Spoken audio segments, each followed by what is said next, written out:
spirit. And you didn't just make history, astronauts. You helped open a new chapter of it.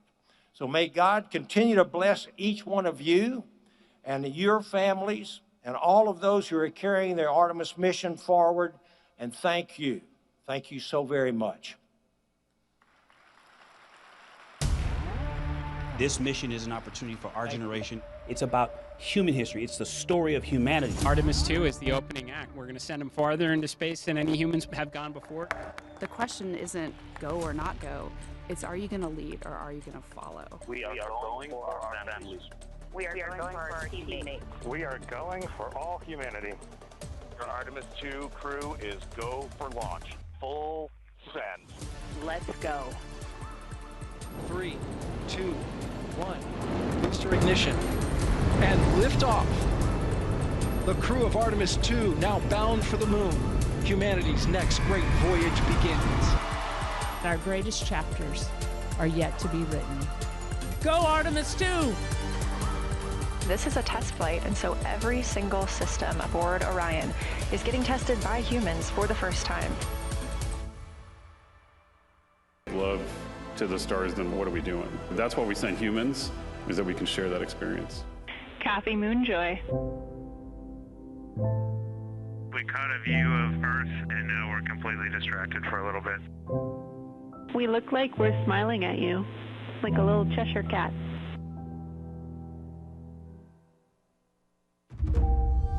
We all just had that weird vibe of backing up if we were getting sad. Oh, we feel it too, but we'll be happy to have you back.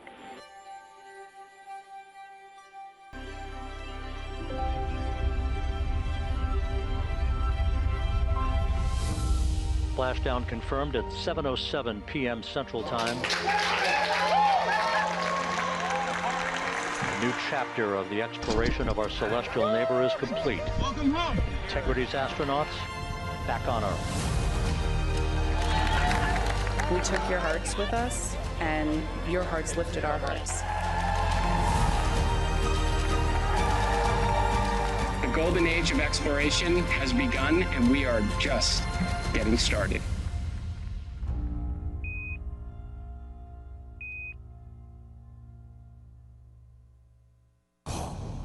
Ladies and gentlemen, please welcome United States Senator and Chairman of the Senate Committee on Commerce, Science, and Transportation, Ted Cruz.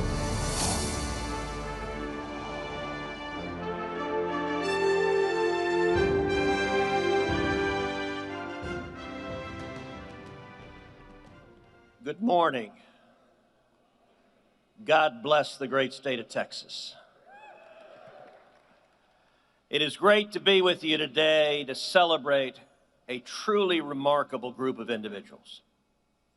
In April, 4 pioneers left this planet, traveled further into space than any humans have ever gone in history, rounded the moon, and came back home safely. Commander Reed Wiseman, pilot Victor Glover, Mission Specialist Christina Koch, and Mission Specialist Jeremy Hansen proved that America remains the gold standard in space exploration. America leads where others hope to follow. It is fitting that we honor this crew here at Johnson Space Center, the beating heart of American human spaceflight. There is no American presence in space without Texas.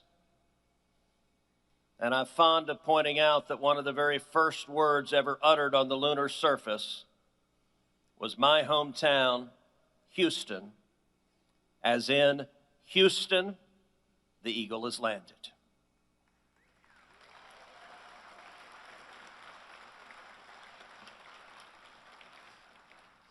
Elsie's a Dallas guy, so I got to glare for that one. While Artemis II was in orbit, I was fortunate to spend time in the mission evaluation room with those working tirelessly to bring the crew home. Each of you are critical to securing America's Artemis legacy, and I thank you for your disciplined service. I also want to thank President Trump for his bold vision for American leadership in space, and my good friend NASA Administrator Jared Isaacman for working night and day to turn that vision into a reality. I am grateful to work with both of you hand in hand to secure American leadership in space. No administration has done more for space leadership and space exploration to assure that America is in front and America is leading. President Trump has made clear that America will return to the lunar surface, that America will continue to lead in low Earth orbit, and that America will go to Mars, and the first boot to set foot on the surface of the red planet will be an American astronaut.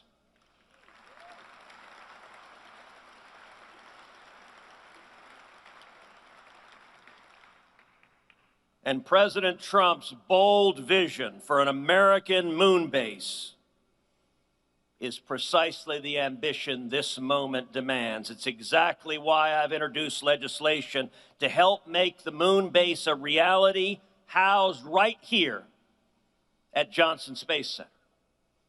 And I will tell you, as soon as we can arrange to send the entire U.S. Congress to the moon base,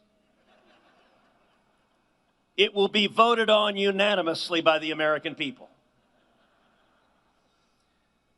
This is a race to ensure that America, not China, sets the standards in space. China intends to establish its own presence on the moon. We cannot afford to sit and watch from the sidelines. We will beat China.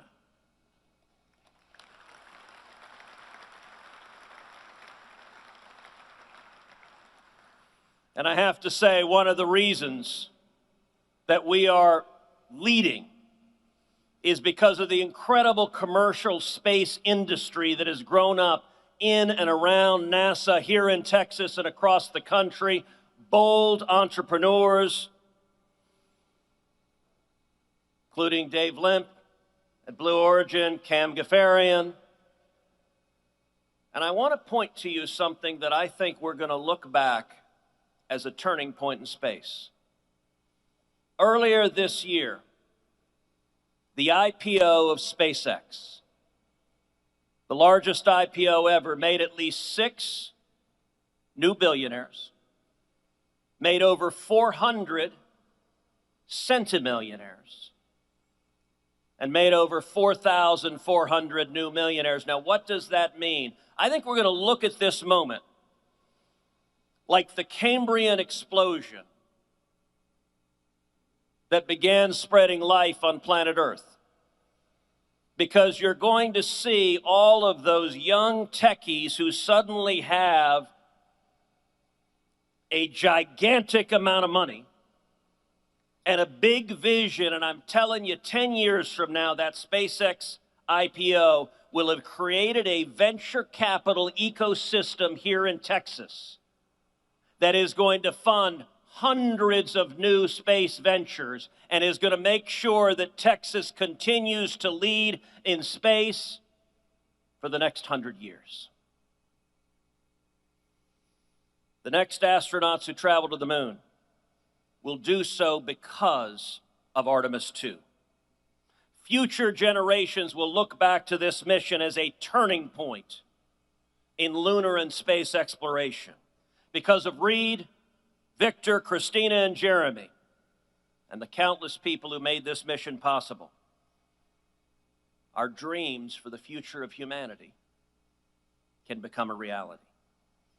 It is an honor to commemorate your accomplishments with the Congressional Space Medal of Honor. I want to say to Vanessa Weiss, thank you for the great job you do leading JSC. It matters for Texas and it matters for the country.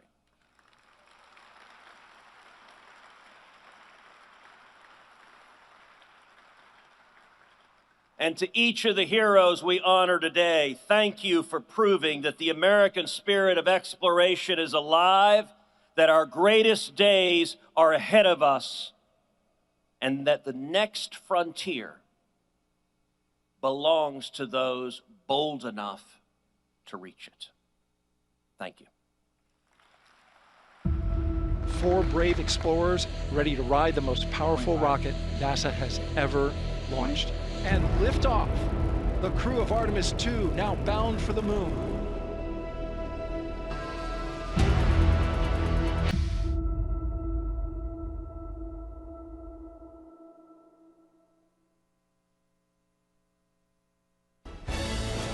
Please welcome the Associate Administrator for NASA's Human Spaceflight Mission Directorate, Dr. Lori Glaze.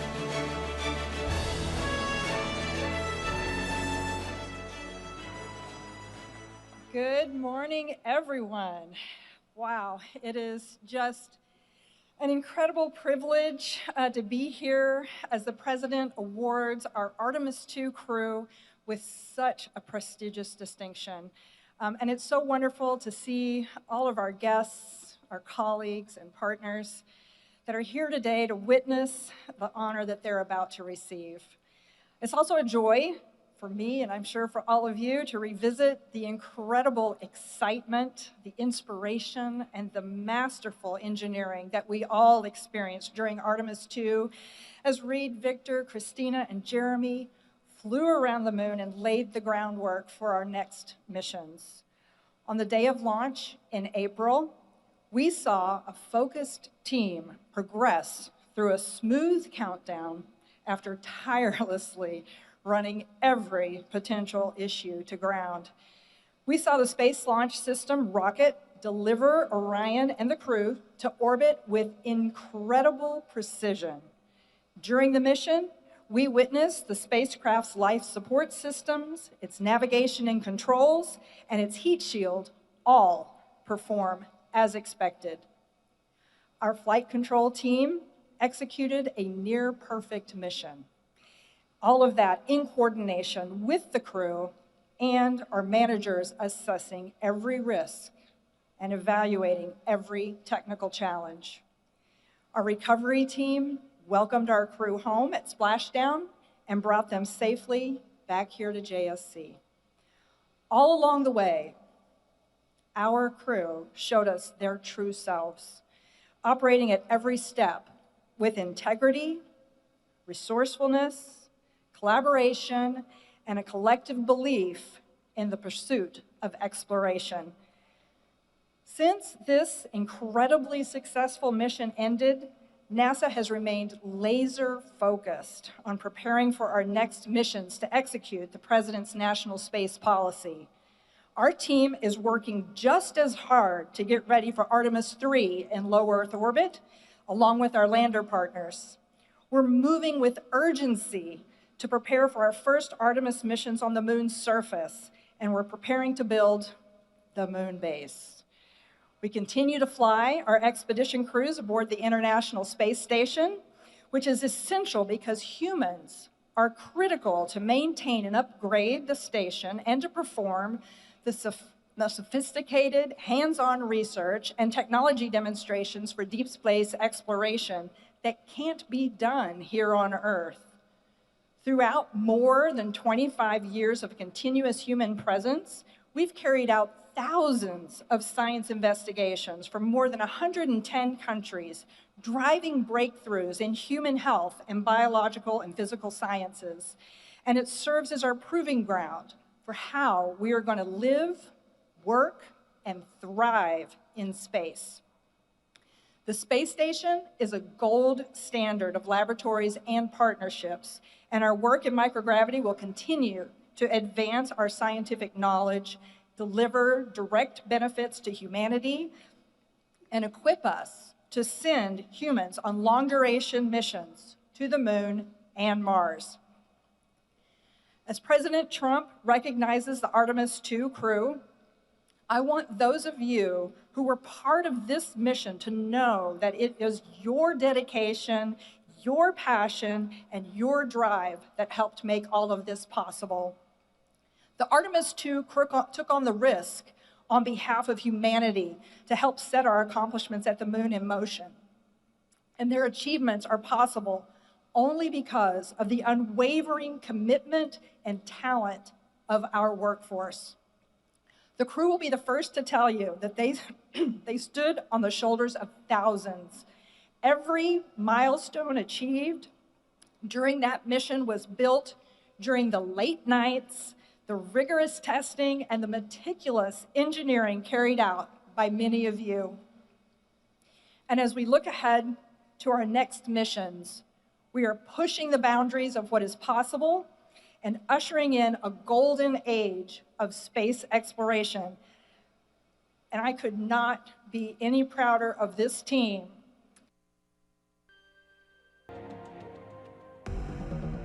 We choose to go to the moon. One small step for man. If we look back at the Apollo missions and all of the scientific data that were obtained during those missions, there is boring soil. Hey, it is! we learned so much, not only about the moon, but also about the Earth and the entire solar system. We've only barely scratched the surface in terms of the amount of area we've explored on the moon. We leave as we came, and God willing, as we shall return.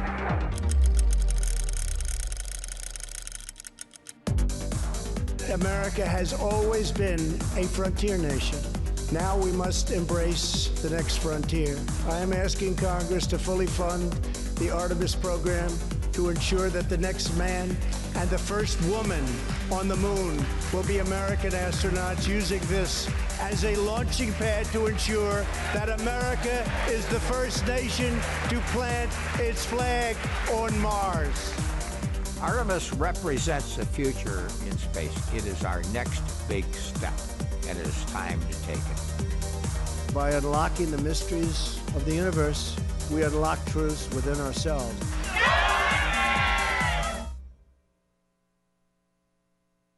At this time, we invite you to rise if you are able, and veterans and active duty military may render a salute as we honor America with our national anthem.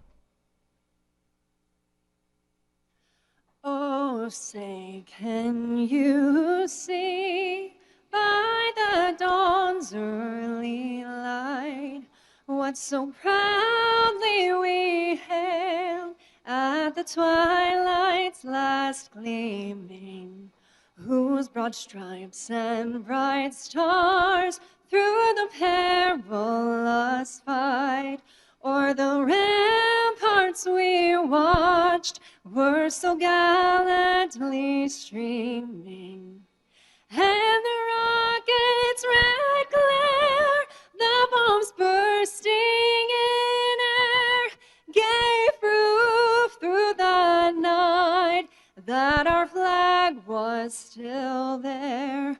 Oh, say, does that star-spangled banner yet wave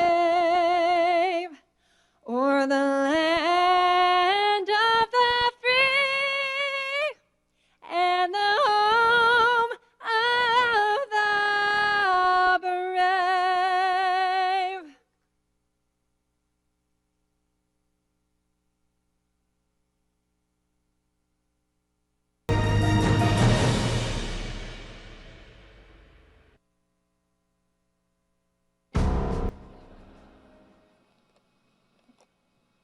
Ladies and gentlemen, it's a great honor and privilege for me and my wife, Teresa, to be with you for this extraordinary event, the honor of the Artemis II crew. I have a bit of a tradition, which I'm going to take advantage of, that whenever I have a chance to make a presentation, I toss a few soft lunar balls out of the audience. Hello, get it.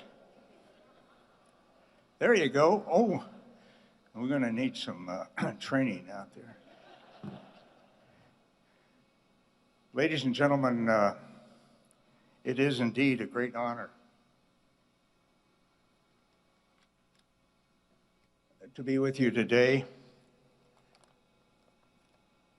The Artemis II crew has just done an outstanding job of beginning the process that we went through almost 60 years ago now in order to land on the moon and go further than that.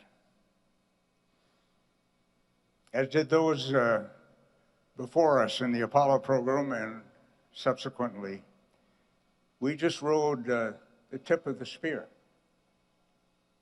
that was held by hundreds of thousands of Americans and indeed by their families.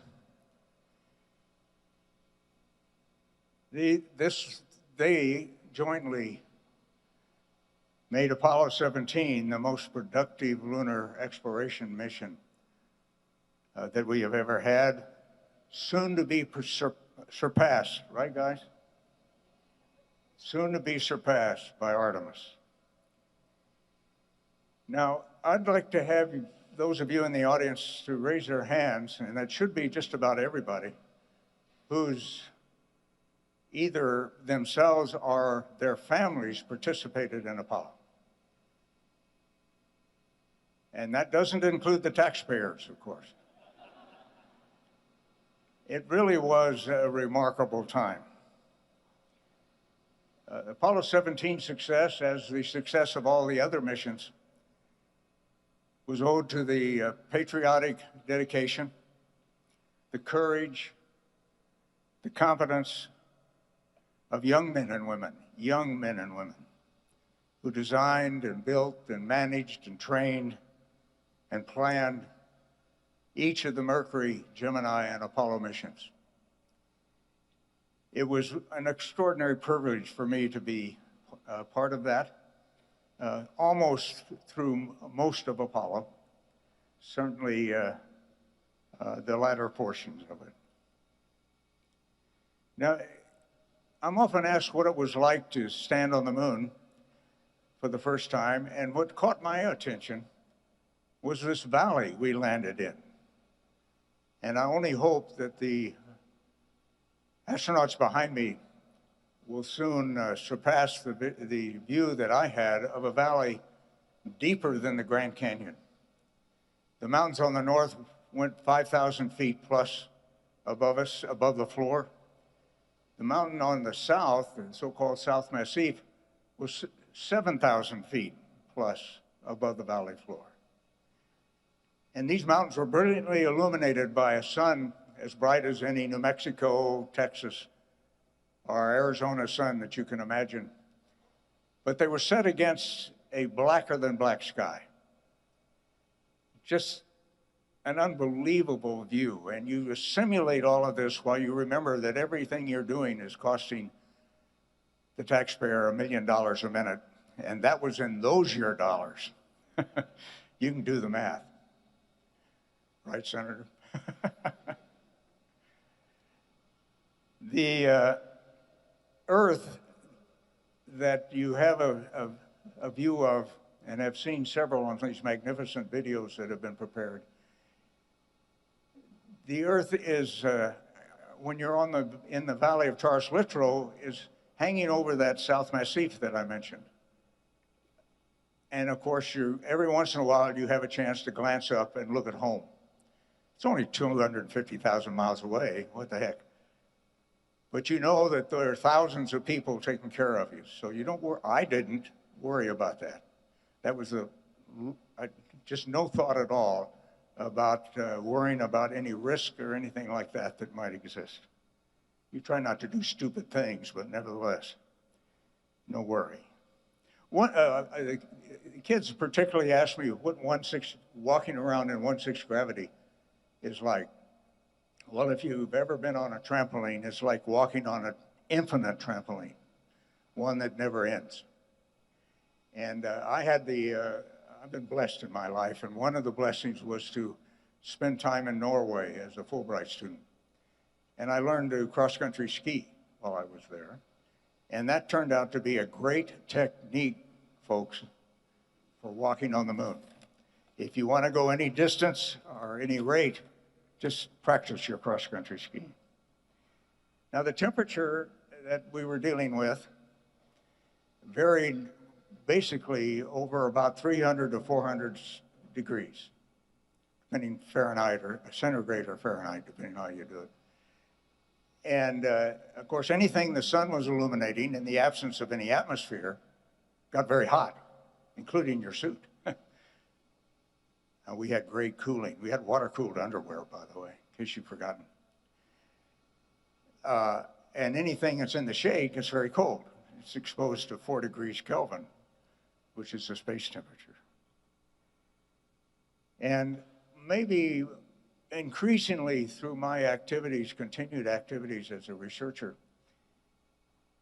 you're sampling evidence of creation. That's what exploration of the moon and of the Earth, and eventually of the rest of the solar system is all about. We are sampling creation. God is on our side, folks.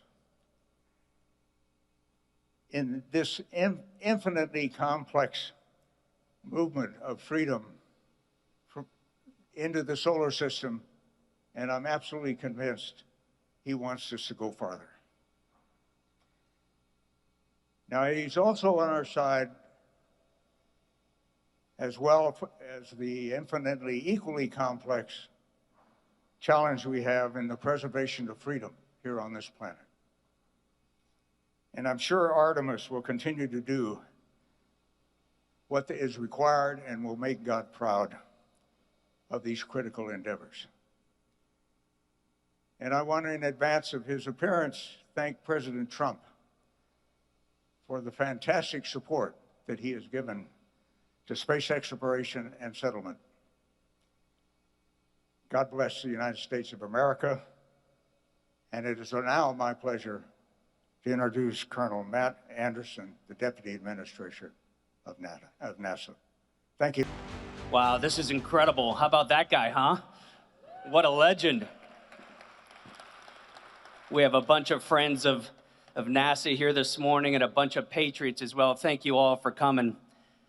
Director Kratsios, Director Vogt, Director Hassett, Special Assistant Donahoe, Assistant Secretary Coleman, Deputy Secretary Danley, Chairman Cruz, Chairman Babin, Representative Elzy, Lieutenant Governor Patrick, Dr. Bonin, Representative Paul, Ambassador Fertitta, and Dr. Pyebuff. Our astronauts, distinguished guests, welcome to Johnson Space Center. What a morning.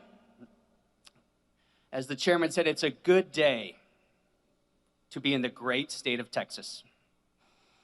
Yeah, let's do it.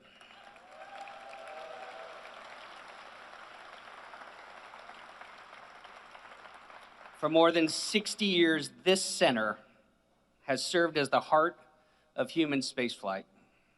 The patriots who work here keep America first in space. And I'd like to start by giving them, and frankly, all of our NASA rock stars around the world, a warm round of applause if you join me.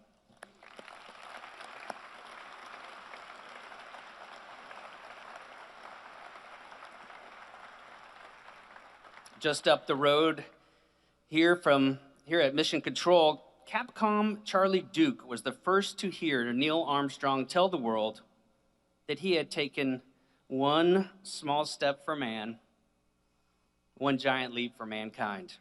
And in that same room, we heard Apollo 17 Commander Gene Cernan, the last man on the moon, for now, challenge future generations to forge our destiny of tomorrow with peace and hope for all mankind. But long before the brave American moonwalkers of Apollo changed the world, they took their first steps here in the Space Vehicle Mock-Up Facility. They then handed the baton to the Space Shuttle crews, who pioneered our presence in low Earth orbit and helped build the International Space Station. Earlier this year, the Artemis II crew added their names to that history. They carried humanity around the world, around the moon for the first time in more than 50 years, demonstrated that America is ready to return and pave the way for those who will follow. In this mock-up of the Orion spacecraft, Reed, Victor, Christina, and Jeremy spent countless hours learning how to live and work inside a spacecraft roughly the size of 2 minivans. Because when you are that far from home, you don't get the luxury to call time out. You rely on your preparation, your crew, and your training. That is what human spaceflight demands. Years of training, sacrifice, trust in your crew, trust in the spacecraft, trust in the team behind you, and ultimately the courage to strap into a rocket, leave this planet behind, and carry out the mission. It's the same courage and dedication we are calling on every astronaut to bring to the missions ahead, because we need it now more than ever. The second space race has begun, and right now, America is on a shot clock. Our national security, the prestige of our nation, and the dreams of millions of Americans are riding on our ability to get the job done.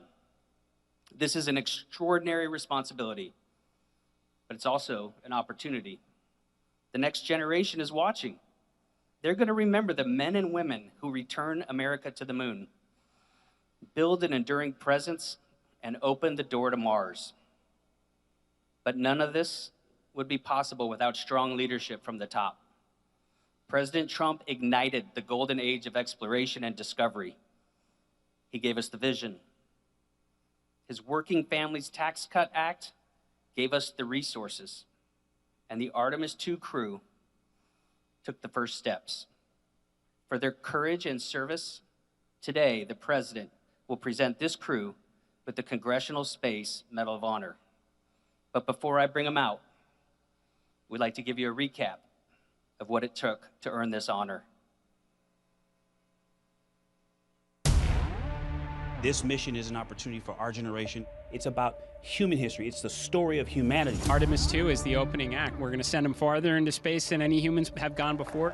The question isn't go or not go. It's are you going to lead or are you going to follow? We are going for our families. We are going for our teammates. We are going for all humanity. The Artemis II crew is go for launch. Full send. Let's go. 3, 2, 1. Booster ignition. And liftoff. The crew of Artemis II now bound for the moon. Humanity's next great voyage begins. Our greatest chapters are yet to be written. Go Artemis II! This is a test flight, and so every single system aboard Orion is getting tested by humans for the first time. A couple of craters on the moon that have not been previously named. A number of years ago, we started this journey in our close-knit astronaut family, and we lost a loved one. There's a feature in a really neat place on the moon, and we would like to call it Carol.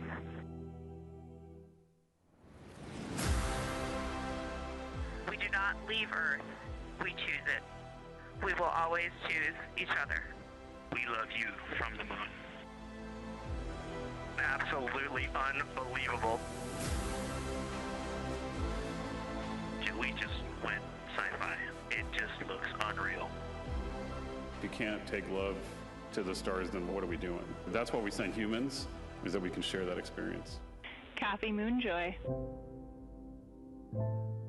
We caught a view of Earth, and now we're completely distracted for a little bit.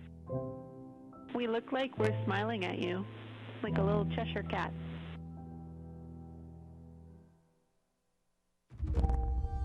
We all just had that weird vibe of backing up if we were getting sad. Oh, we feel it too, but we'll be happy to have you back. Splashdown confirmed at 7:07 p.m. Central Time. A new chapter of the exploration of our celestial neighbor is complete. Welcome home.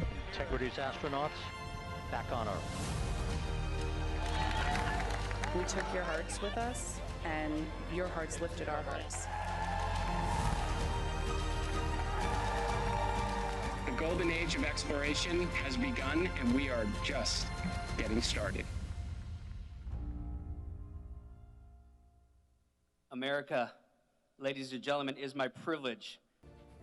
The moon, to me, it's the thing that connects me together with all the other humans in my life. I remember being a little kid lying in bed at night and just looking out at the moon in whatever phase it was in, and I was thinking, man, my friends that live like 20 miles away, they can probably look out and see that same exact moon. And then when I was in the Navy and I would look out at the moon and I'd be halfway around the planet, I would think, man, my brother can see that moon where he is and he's halfway around the planet from where I am. To me, it's a connection of life on Earth. We can all look up and see that moon, and it's always changing. The moon is never the same 2 days in a row. I love that. My name is Reed Wiseman. I'm the commander of NASA's Artemis II mission around the moon. I grew up in a little town just north of Baltimore, Maryland, about 20 miles north of the city. There was a National Guard base nearby my house, and there were A-10 aircraft that would fly over every now and then. I just would look up at them and be like, man, I want to be up there. I want to go do that. And then my brother went to the Naval Academy, and I would go every year and watch the Blue Angels fly during commencement, and that just started to grow and grow and grow. For a while, I wanted to join the Air Force, and then I realized Navy flies as well, and they fly from ships in the middle of the ocean, and that was it. Like, done deal for me. That is exactly what I wanted to do for my career. Flying is freedom to me, especially when you're in a jet aircraft coming off of an aircraft carrier in the middle of the Pacific Ocean. Nearest land is over 1,500 miles away. So when you come off of that aircraft carrier, you are truly just alone with yourself out there. It is a magical experience to be out there all by yourself in an aircraft over the Pacific. It's free.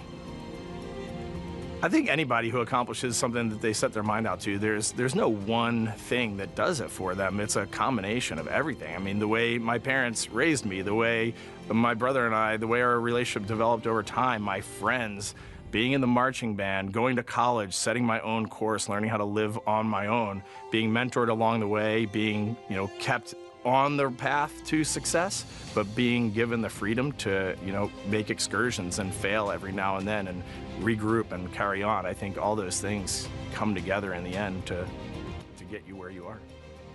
I've had to overcome, I'm a human being. I've had to overcome a lot of fears. I'm pretty scared of heights. I joked about that on the International Space Station, but it turns out I'm only scared like at the edge of a building. When you're up on the International Space Station, even though you're 250 miles up, I never had that feeling of falling or that I was, at risk up there. I just kind of loved the feeling of floating and looking down at Earth.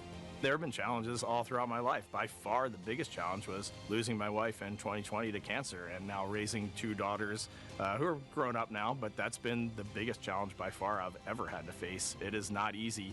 Being an only parent, trying to work a full-time job, and raising two kids is something that I think about every single day. I'm very proud of the work I've done. I haven't always done it well, but I've always shown up and tried as hard as I possibly can.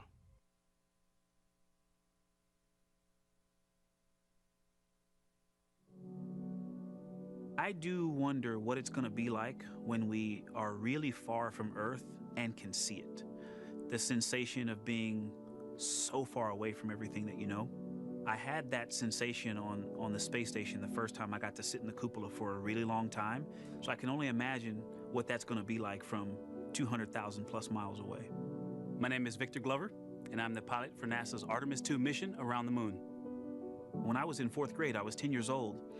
And that's when the Challenger accident happened. And it helped me understand how the general public felt about the astronaut corps, right? Like, these are the people that we want to be. And that just gave me an easy thing to strive toward.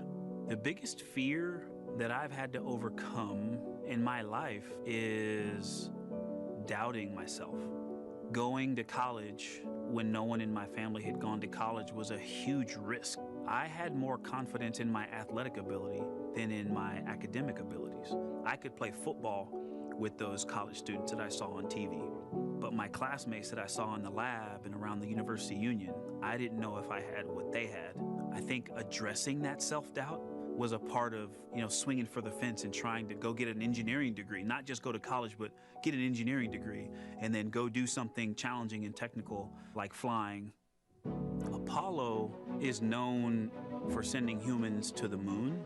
Artemis has an opportunity to continue the Apollo story, but I actually think it's important for this story to stand on its own.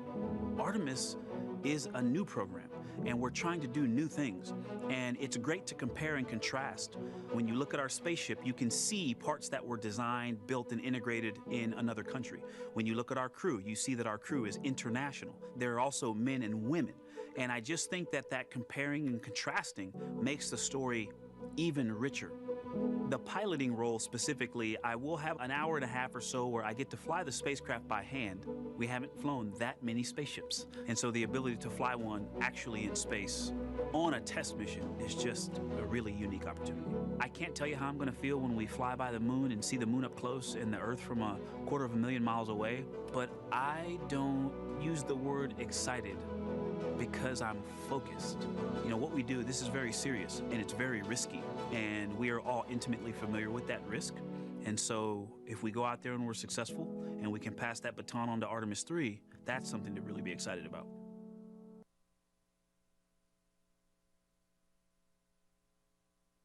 I tell a story, which is one that my dad told me before the Apollo missions when he was just a very little boy. He was looking up at the moon with his mom, and his mom said to him, "Don't worry, Ronnie, we'll never get there." Fast forward maybe 70 years later, it's his daughter that's actually going there. And I think that long arc is something that we can all learn from. The idea that the seemingly impossible becomes possible if you just believe in it and are willing to work hard and come together to achieve it. My name is Christina Cook, and I'm a mission specialist for NASA's Artemis II mission around the moon. When I look back at my dreams as a kid, I definitely never thought I would actually get here. I was very pragmatic. Even though I'm a dreamer, I knew that the odds were way against me again, so I might as well do something I'm loving in the meantime. I definitely loved science and math in school and, did pretty well in those things, but I also loved being active. I was always outside. I loved things that made me feel small. I loved looking at the night sky, oftentimes between the pine tree branches, or I loved the ocean. North Carolina also has mountains, and when we go there, I just loved the vastness of all of those things. I loved how they made me feel and what they made me think about, and the vastness of the universe and how much out there was to learn. I'm drawn to exploring. I'm drawn to challenges that involve both mental and physical, and I'd much rather be solving problems wearing a whole lot of equipment and in a harsh environment, and that's just something I've carried with me ever since I was a kid. Thinking about the fears or challenges that I've had to overcome, there are just so many. I mean, basically, that has been the journey. I always say to people, do what scares you, and that means I have to follow my own advice. So doing what scares me meant getting on a plane and going to the Antarctic, getting on a plane and going to study abroad in Ghana, applying to become an astronaut, opening the EVA hatch in the airlock and going out of it into the darkness, strapping myself onto a rocket. And so for me, I think that no matter what the challenge, recognizing that if people believe in you and you believe they believe in you, the challenges seem always a little bit easier. To me, the moon, it represents history. It is a witness plate. Everything that's ever happened to the moon is still written on the moon. Every single person has looked at the moon their entire lives. We see the same moon. That's something really special. It's just the epitome of a symbol of something that's in each of our hearts, but that's also represents exploration and reaching.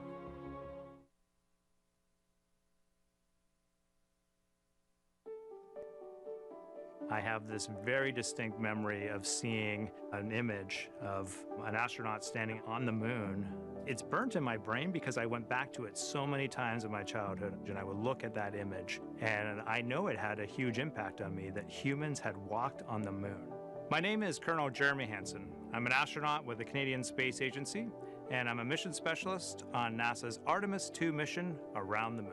My elementary school years, I grew up on a farm outside of London, Ontario. I spent as much time as I could with my dad on the farm. I learned the value of hard work, for example. If I wanted to go to work with Dad, it was going to be a long day, and I was going to have to not complain, or I wasn't going to get to go the next day. I had a treehouse. I had a vivid imagination, and I changed my treehouse into a spaceship. I made all these dials and controls. I had circuit breakers for switches that I found in the barn, and I was exploring space in my imagination. The most important thing I did to get to where I wanted to go in life, which was flying fighter jets and eventually becoming an astronaut, is I shared those desires with other people. And it turns out, just like you don't go to the moon on your own, if you could, I would have done it a long time ago in my treehouse as a kid, you have to go as a team. I think the biggest impediment to achieving my goals was, of course, myself. And I think that's a common human experience. There are many times where just little things would get in my way, and my immediate interpretation of that was, well, now that goal's out the window. You know, people must have lifted me back up, and somewhere in the back of my head, that persistence came through. And I think that's a common human experience, to doubt ourselves. I've come to this, I guess, realization that I believe that we all have gifts to contribute, and the goal is to figure out how to use your energy towards adding positively to humanity's existence on this planet. But I love it when humanity sets big goals, like sending humans to the surface of the moon with an eye to eventually going to Mars, because when we do that, we can bring together genius from not just even in one country, but around the world. I've also learned from my indigenous mentors that they refer to the moon as Grandmother Moon. So you've probably heard of Mother Earth. They use Grandmother Moon because Grandmother Moon is responsible for the water in their community, just like the moon moves the water around the planet, affects the tides. And I think that's a really beautiful thing for us as we go back to the moon, to think about all the different cultures around the world and how they view the moon differently. And that's really neat because we all share that same moon in the night sky. This is drawing on the playbook of success from the 1960s. We're bringing it back. This is how you do the near impossible. We're learning and building up to doing something extremely hard. A permanent human presence on the moon may sound like science fiction, but it's already taking shape. The ideas are becoming hardware, the plans are becoming missions, the future is happening now. Being able to see moon-based elements getting to the finish line is just awesome. We're taking you behind the scenes to show you how. People are looking up again, believing in big things again. America is returning to the moon to build a moon base. We're gonna need to achieve the near impossible.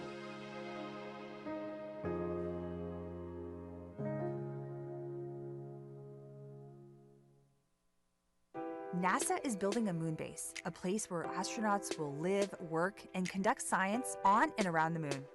Now, building a moon base won't happen all at once. It will take more than 20 lunar landings during the first phase, with each mission delivering the equipment, technology, and science needed to build, learn, and improve. We're traveling across the country to meet the companies building lunar landers for upcoming flights and see how they're preparing for their next missions to the moon. Just north of Austin, Texas, Firefly Aerospace is preparing for its second mission to the moon. NASA's Carlos Garcia Galan is taking us inside its headquarters, where engineers are preparing the lunar lander for its upcoming mission. Love to see the hardware ready for moon-based mission, Blue Ghost 2. So tell us a little bit about what we're looking at. Yeah, so what we're looking at right here is, like you mentioned, our Blue Ghost Mission 2 lunar lander. The lander is now stacked. It's starting to really look like a lander, and we're getting ready to install our electronics and all our payloads. Blue Ghost Mission 2, the lander, is going to the far side of the moon. And that is really driven by one of the payloads that will sit on the top deck of the lander. It's called Lucy Knight. So that's a radio astronomy telescope. So they want to sit on the far side of the moon, away from all the noise from Earth. So the moon's kind of blocking all of that. And they're looking back at the cosmic dark ages. So that's a very amazing payload, yeah. We will also have another payload that we will have put into orbit. So it'll be in an orbit around the moon. So that's Lunar Pathfinder. We have a rover on board. Super excited. Yeah, so that'll be our first mobility payload that we have. So all of those are coming along with us. They're each going to gather science, technology data, and it can all be used on future missions. A lot of the people that worked on Mission 1 are still here working on Mission 2, so we have all that knowledge still in-house. And then you're implementing all the lessons learned because we have all that great data from Blue Ghost Mission 1.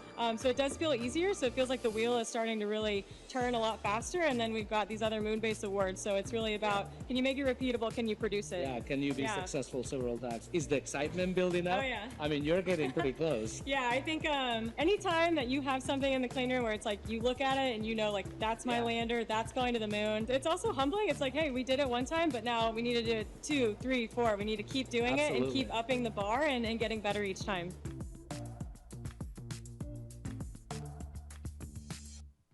Over on the West Coast, NASA's Ryan Steffen is at NASA's Jet Propulsion Laboratory in California, where Voyager Lunar Systems Griffin 1 lander has arrived for environmental testing.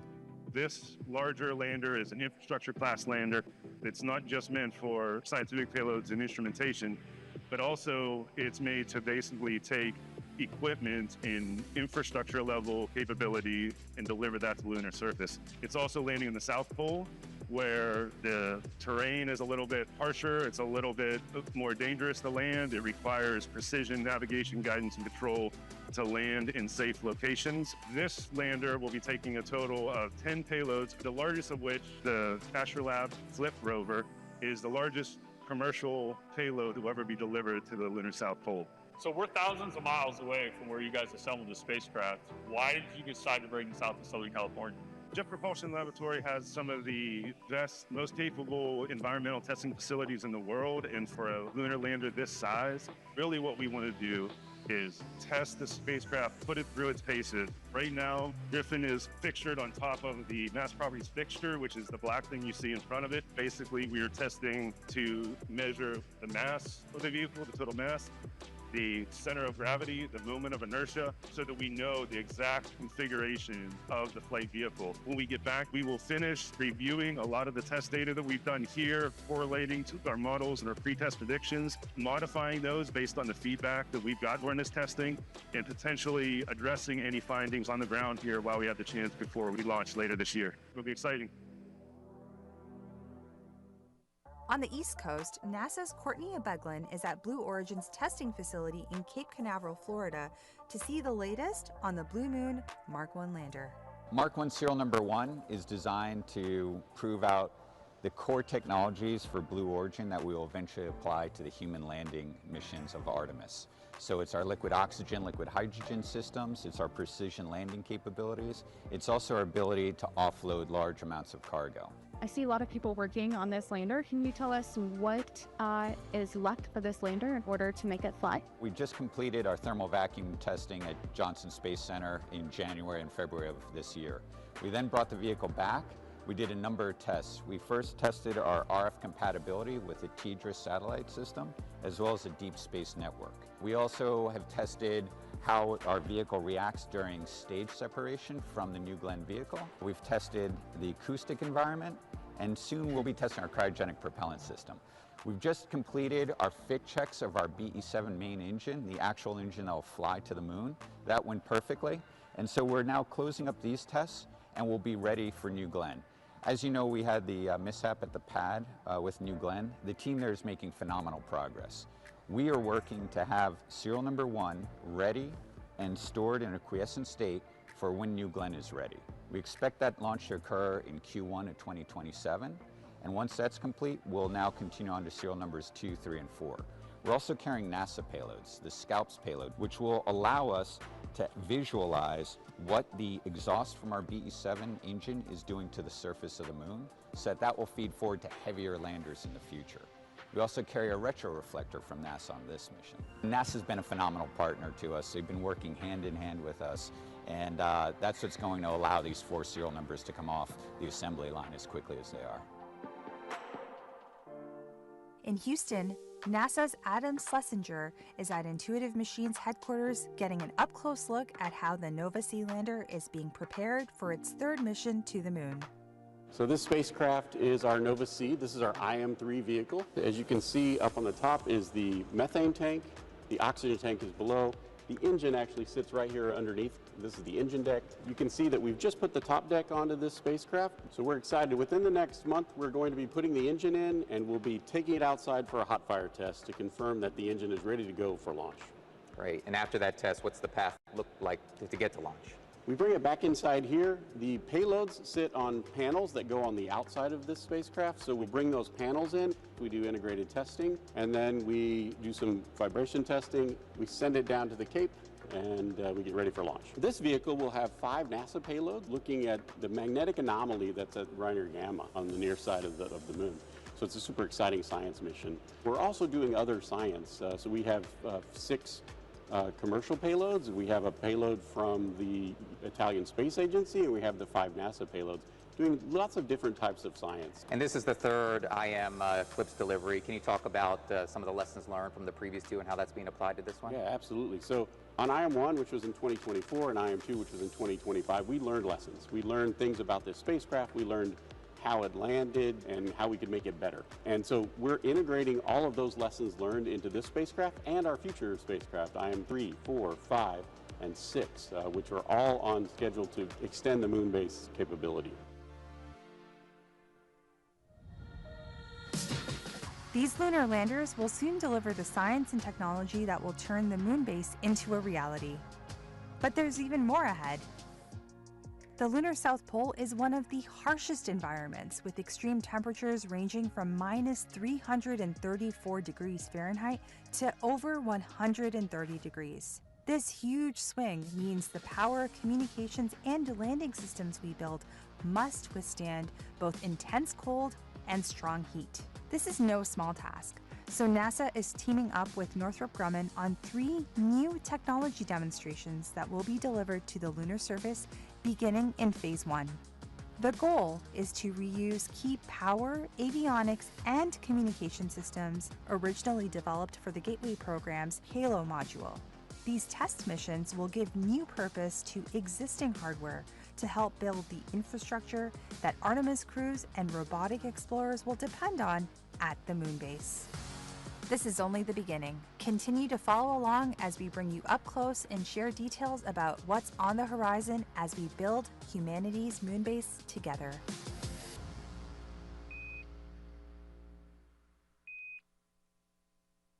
When it comes to Mars, everyone thought we were crazy. But sometimes, that's what it takes. We're making science fiction reality, writing the next chapters in the story of Mars exploration. But it doesn't happen overnight. Getting there is never easy. The first powered flight by an aircraft on another planet. It takes courage, creativity, resilience. It takes a legacy of daring, mighty things, of failing, come on, listen, hear me out. And picking ourselves back up. We've been here before. Decades of success. Building the future isn't for everyone. But for us, it's written in our DNA. We are the architects of the impossible. And on Mars, we've only just begun.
President Trump's administration is all about bringing back the big, bold endeavors that once defined American exceptionalism. That's one small step for man. And NASA is very much on board. On November 7th, NASA's Kennedy Space Center in Cape Canaveral, Florida, will kick off Max Power, a two-day event showcasing the best of American innovation in air and space, right here on American soil at the historic shuttle landing facility. Max Power will feature space hardware, NASA and DOW aircraft, interactive mission simulators, moon rovers. You're going to have Apollo astronauts there, Artemis astronauts will be there, behind-the-scenes experiences, one hell of an air show, and maybe even a rocket launch or two. As we honor America's 250th birthday, Max Power will help set the stage for the next 250 years of American engineering greatness. Together with our collaborators, this will be an event remembered for generations. You can head to nasa.gov/maxpower to learn more, and I'll see you on the flight line.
Booster ignition and liftoff. And so with that, the Artemis II crew hands you the baton. You got the controls.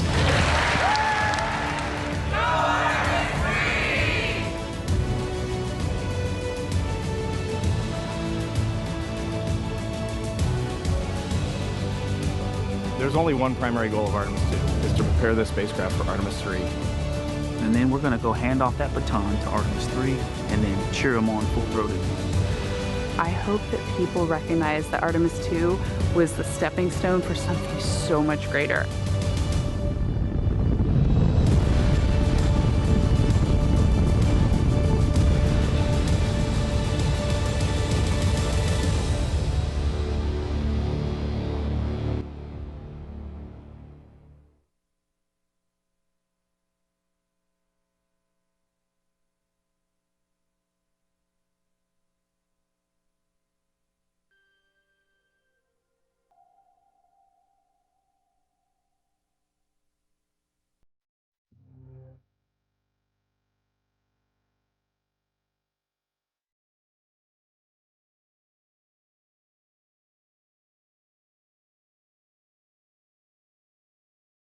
Ladies and gentlemen, please join me in welcoming NASA Administrator to Johnson Space Center.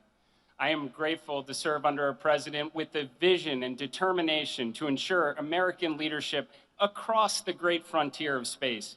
A president with the foresight to see the diplomatic potential and give us the Artemis Accords. We now have 70 nations that have signed. The 71st will sign on Monday. The foresight to see the national security implications and give us the United States Space Force. The foresight to see the scientific, the economic, the inspirational potential, and give us Artemis and Moonbase. President Trump knows great nations do great things, and he has given NASA the mandate and the resources to undertake the big, bold endeavors and achieve them. I am so grateful also to Chairman Cruz, Chairman Babin, Director Hassett, Director Kratsios, Director Pulte, and so many others that are also here from Congress for the support and the flexibility to enable the world's greatest space agency to compete in this very real second space race. To the Artemis crew, too, you stand here incredibly deserving of this recognition. Thank you for showing us the moon again, for showing the world your humanity, and for passing your knowledge and the baton to the astronauts who will follow in your very accomplished footsteps. There are no finer humans we could have sent as our ambassadors to the stars. to the NASA workforce representing the absolute best talent across the United States of America, alongside our industry and international partners, you showed the world that when we commit to these hard, these consequential endeavors, there is nothing we are not capable of achieving. And as we take this moment to reflect on what we have accomplished, let us look to where we go from here. Next year, we will launch Artemis III, and what we learn from that mission will enable the grand return in 2028, when Artemis IV brings American astronauts back to the surface of the moon. In parallel, we will launch our robotic landers, our rovers, and begin establishing that enduring presence on the lunar surface, the moon base, because this time, we are going back to stay. We are not slowing down, Mr. President. This is an energized NASA, determined to do extraordinary things in and out of the atmosphere. We are rebuilding the X-plane fleet, launching more missions of science and discovery in the years ahead. And sir, in late 2028, SR-1 Freedom will launch, and America will finally get underway on nuclear power in space. And at that moment, we will be one step closer to that next giant leap you called for during your inauguration speech, when American astronauts plant the stars and stripes on Mars. Along the way, we will pursue the secrets of the universe, unlock the economic potential of space, ensure our national security in the ultimate high ground, and inspire the next generation to carry the fire of exploration even further. Ladies and gentlemen, we are here with your Artemis II heroes. This is your National Aeronautics and Space Administration. This is your president, the President of the United States of America, Donald J. Trump. He's unbelievable. That man is unbelievable. I want to thank you to the to the men and women of one of the most legendary landmarks anywhere in the world, the Johnson Space Center. Very special place. It's an honor to be here. And it's a place that is a monument to grit and determination and pure American excellence, and produced some of the greatest achievements in human history. And I have no doubt that under this great administrator and all of you people, you're going to have no question it's going to go further than it ever has. I really believe that. Or I made a big mistake in getting it going again, because I had to get it going. It was a little bit not going too well. You know that better than I do. We gather here on these storied grounds to celebrate the immense courage and service of 4 intrepid space heroes whose sense of daring and adventure led them further from Earth than anyone has ever traveled before. Incredible. That was an incredible evening. For us, it was evening, a lot of different times all over the world. But for me, it was evening, and everybody stopped. I was at a very important meeting with the biggest people in the country, maybe some of the biggest people in the world, and somebody said, "I'd like to watch Artemis." I said, "You would, really? Right in the middle of our meeting, you want to watch?" And we actually had a television pulled up, and everybody was spellbound. Somehow, maybe it's Jared, but somehow that just caught the imagination, and we watched every minute of it. In fact, the meeting was a disaster, because after that was over, they were so excited, nobody did anything. So it was a total waste of time, but what can I tell you? But it really brought spirit. There is a spirit that we didn't see in this space so much, and now you've really brought it back. And today we're proudly awarding the Congressional Space Medal of Honor to the remarkable crew of Artemis II. Please join me in congratulating Commander Reed Weissman, Pilot Victor Glover, Mission Specialist Christina Cook, and Mission Specialist Jeremy Hansen. Great people. Thank you. Congratulations.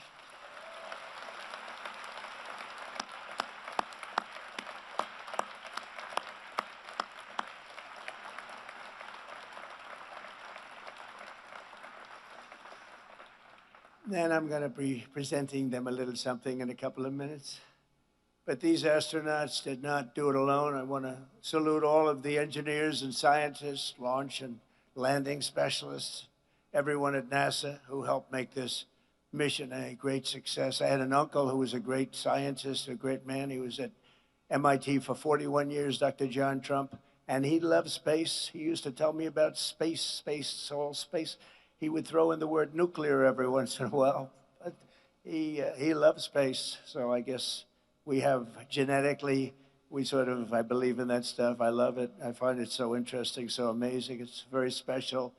Thanks to also Associate Administrator, Chief Engineer Amit Shathriya, and that's Artemis II lead flight director, Jeff Radigan, Artemis II landing and recovery director, Lily Villarreal, and thanks as well to friends of NASA. We have Senator Ted Cruz. Where's Ted? Are you here, Ted? Look at this guy. He's a good man. Stand up, Ted.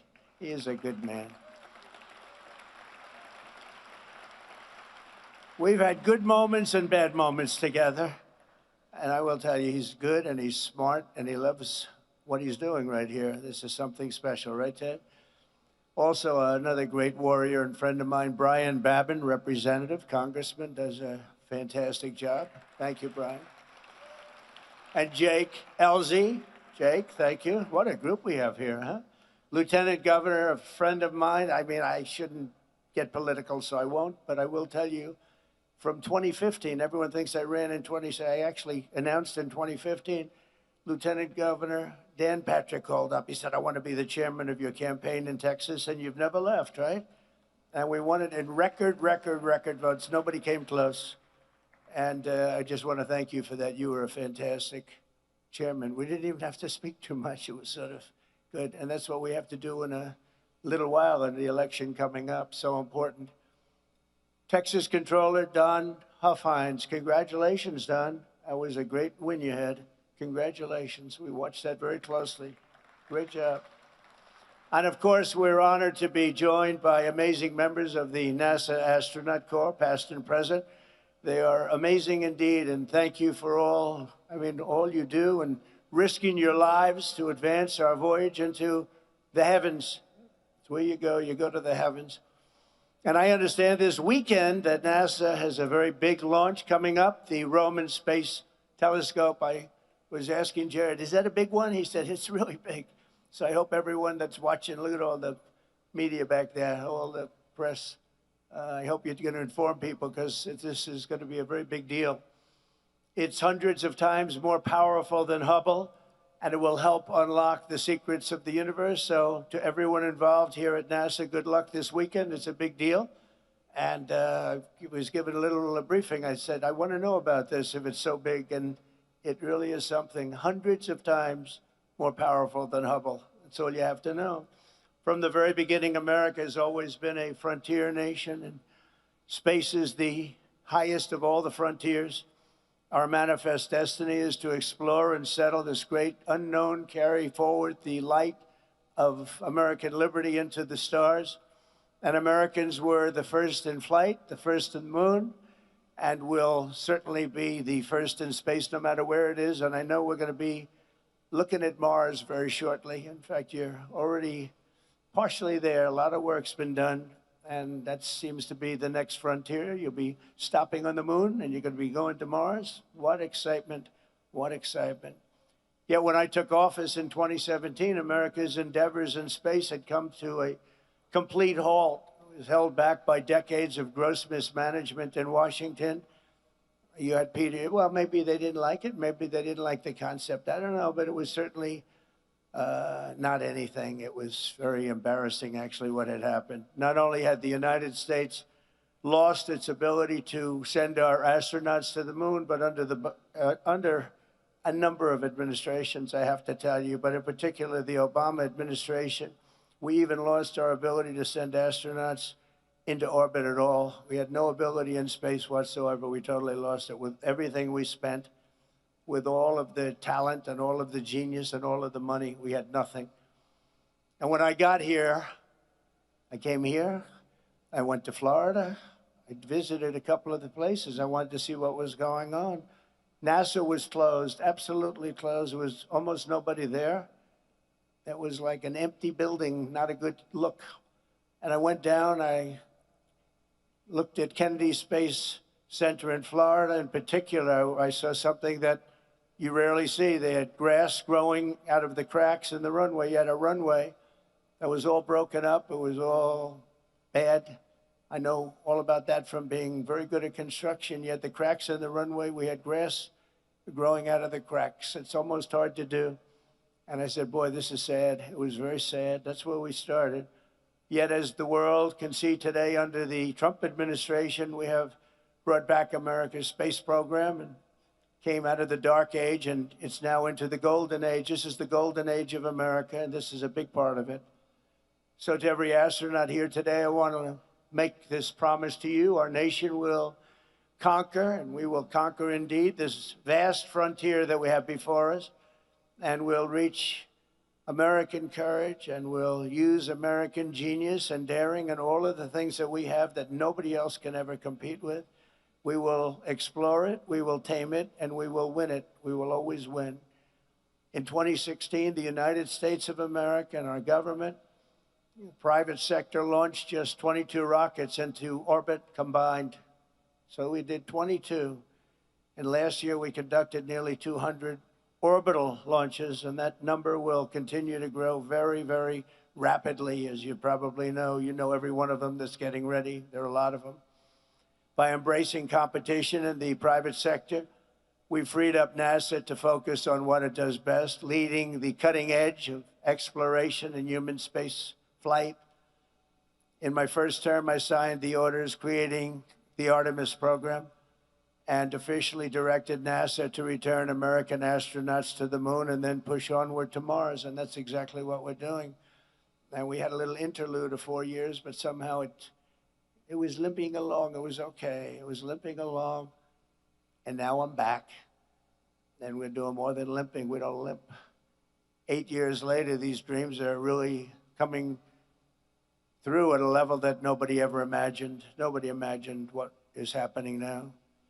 And even more importantly, what space has done for our military in terms of offensive and defensive capability is incredible. Don't forget, I was the one that gave you Space Force, and we had no Space Force. And when people heard about it, they thought we were kidding. If they thought it was like comic book stuff, it wasn't at all. It's turning out to be one of our most important branches. It'll be and only getting more important with time. And we were number 3 in space at the time I did that, and now we're leading by a tremendous amount. We made some very good original initial hires. We put some people in charge that were really outstanding, and they did it right from the beginning. On July 4th of this year, I presented a veteran of the last mission to the moon, Apollo 17 astronaut Jack Schmitt, with a very special American flag that flew over the United States Capitol on our nation's 250th birthday. Very, very special flag. And it's here today, right next to me, and Jack is here also. Where's Jack? Where's Jack? Number 1, where's Jack? And number 2, where's the flag? Anybody letting me know? Jack, you look good. I know the flag looks good. Where's the flag? Oh, it's over there. It's hidden behind a lot of rockets. Thank you, Jack. Very good. I was wondering, I'm saying, am I supposed to be introducing a flag that I can't see? It's invisible. Great job, by the way. Great guy. He's still a good-looking guy. You were always a good-looking guy. Now, I think you're better with the white hair, if you want to know the truth. You look better than you did 20 years ago. Before the end of my term, American astronauts will return to the lunar surface, and we're looking forward to that. We'll do it, and we're then going to the next step. And when we do, they'll plant this very important flag to mark the site of the first permanent American settlement on the moon. They're going to have a settlement. They're building a settlement up in the moon. And we're not going to stop there, because under Administrator Isaacman, and I have to tell you, with Jared, everybody wanted him. You know that, Ted? Everybody. I got calls from you, but I got calls from Democrats. Can you believe it? I won't say anything bad about them. I'm not going to change their term or their name. But Democrats, DEM, and they called and they said he's fantastic, which set him back a lot, because when I got so many calls from Democrats, they said, is that good or bad? But I got a lot of calls from Republicans and Democrats, something that doesn't happen very often. And the people just said he's just the best. There was no competition. There was actually no competition. And I made it, and these turned out to be better than we even thought possible, right? Even better. So we're lucky to have Jared. But NASA has already begun to work on the first ever nuclear-powered interplanetary spacecraft, which will launch in 2028 on a mission to Mars. It's something so incredible. They have to go nuclear because they have essentially unlimited fuel You don't have to fill up the tanks every so many miles, right? It's incredible. This ship will be among the first of what will ultimately be a massive American star fleet, making space travel almost as common as ocean travel today and bringing our military to a new level of excellence. Again, so much of this has to do with our military. I don't know if I'd be as enthused about it, but what it's done to our offensive and defensive capability is incredible. So we're doing this, but we're also, when you think of space or when you think of what we're doing here, the military is a very big factor. We're at levels that nobody ever thought would ever happen. And you see how well we fight. We fight very well. We're getting so much of our information from Space Force, as an example. Makes us a much better military. You look at Venezuela, what happened there. One day, actually to be exact, it was 48 minutes. And so much of that information came from space. And all the attacks are, if you look at our blockade, which is incredible, it's so successful, being helped by space, Ted, you know, being helped by space. So who would think? But it's so important, and that's a big component of what you're doing out here. These are ambitious goals, but as I said in my inaugural address last year, ambition is the lifeblood of a truly great nation. If you don't have ambition, you're not going to have a great nation. When Americans are determined, nothing can hold us back. In the end, American dominance in this domain is not a choice. It's an economic and national security necessity. A nation cannot be first on Earth if we're going to be second in space. Just not going to happen. Somehow it just doesn't work that way. It makes sense. I was going to say, does it make sense? Yeah, I guess it does when you think about it, right, Brian? For this reason, in my first term, I created the 6th branch, United States Armed Forces, Space Force.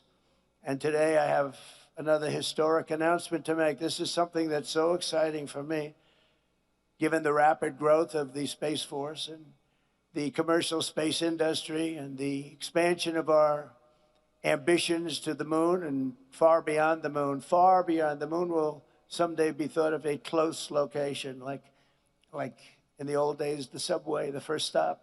The moon will be a close location, but it's clear that we will need to educate and train an entire generation of skilled service members, engineers, and civil operators, and everything else to do what we have to do and what we're right now doing the best and will continue, and I think by leaps and bounds. And that's why in a few moments I will sign an executive order to begin the process of creating a new national academy. It's called the U.S. Space Academy. That's a big deal. So you think of West Point, and you think of Annapolis, and you think of the Air Force Academy, and you think of the Coast Guard Academies. Great, they're all great. But we're going to have now a Space Force. We're going to have an academy for what the people in this room love the most. That's exciting. That's really exciting. And I'm going to be choosing a location very shortly. I know where some people want it that are in this audience. Some people come down like this one guy over there. He's lobbying me, say, leave me alone. Just leave me alone. I'm not sure he's going to get it. I don't know if he's going to get it. But everybody wants it because it's the hot thing. Space is the hot thing. Tell you, Ted Cruz and Brian, you guys are here, they're working too, I have to tell you. Just leave me alone, Ted, please. Leave me alone. But it'll serve both the United States Space Force as well as NASA and the civilian spaceflight industry, and it'll attract, train, and graduate the very best of our nation, and our nation really has to offer. And this is going to be, I said, I'll do it, but it's got to be top line. It's got to be the equivalent of the others, which are great. You know, they're among the hardest schools to get into. You know, you talk about the Ivy League schools. It's tougher to get into West Point, Annapolis, the Air Force Academy.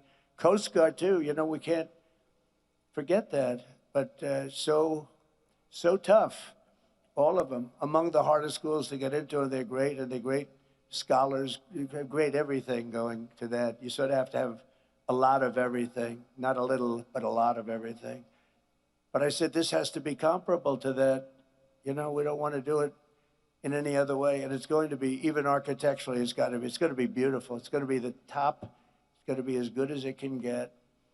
You know, doing a bad building doesn't cost a lot less than doing a great building. I've always said it. Doing great architecture, doing something really great that's also practical. It doesn't cost much more than doing some of the bad stuff that you see all over the place. But we're going to make this so good and so exciting.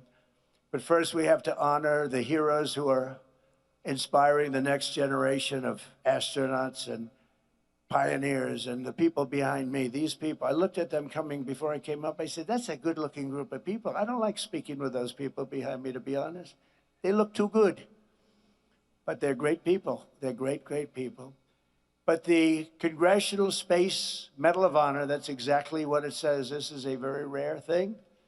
It's for courageous people, brilliant people, bestowed on astronauts who have distinguished themselves with exceptional service to the nation and all of mankind. Only 30 extraordinary men and women, long period of time, too, in the history of our country have received this extremely rare and distinguished honor. Real legends like Neil Armstrong, John Glenn, Alan Shepard, and the immortal heroes of Apollo 1. Today we add 4 new names to this elite roster of fearless explorers. That's really what they are when you think of it, fearless explorers that are very smart. The crew of Artemis II blasted off from Kennedy, NASA's great space center last April and flew more than 250,000 miles from Earth in, very interestingly, our 250th anniversary year. Only Jared could have thought of that, I assume. I hope that wasn't just by luck. I hope but it's pretty good. They actually went far beyond what would be the normal target, the furthest anybody's ever been in space. They crossed behind the dark side of the moon and glimpsed sights never seen before, never seen by human eyes, and returned to Earth at 30 times the speed of sound and splashed down in the Pacific Ocean, completing the flawless mission. It was absolutely flawless.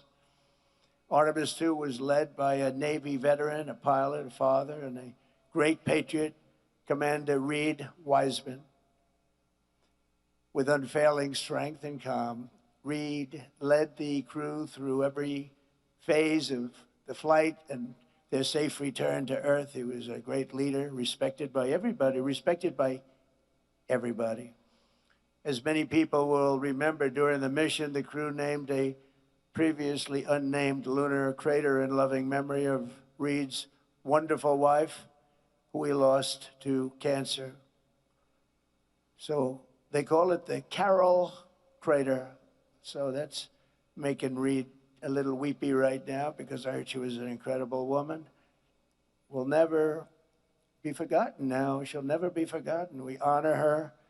And truly, the memory is all about the moon. That's a great one. I wish they'd name something like that after me, Reed, but I don't know. I'll have to get the governor's approval. I like that. That's beautiful. So, Reed, we salute you. We salute your family. And we congratulate you. Thank you very much.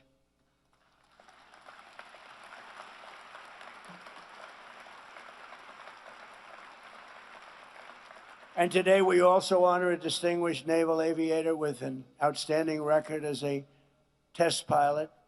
He served in 24 combat missions for our country before taking on the most dangerous mission of all, Pilot Victor Glover. Victor led guidance, navigation, and control operations with perfect skill and absolute total precision. And you have to have great precision or things will not go well. And he did it with the heart and the faith that brought out the best in this incredible team before the spacecraft passed behind the moon and lost communication. And they did. I was watching. There was absolutely none. I said, what's going on? But they lost total communication with Earth for a fairly extended period of time. Victor turned to prayer and reminded us all of God's love for all of his children. And Victor, thank you very much and congratulations. It's incredible. Great story. We also, thank you.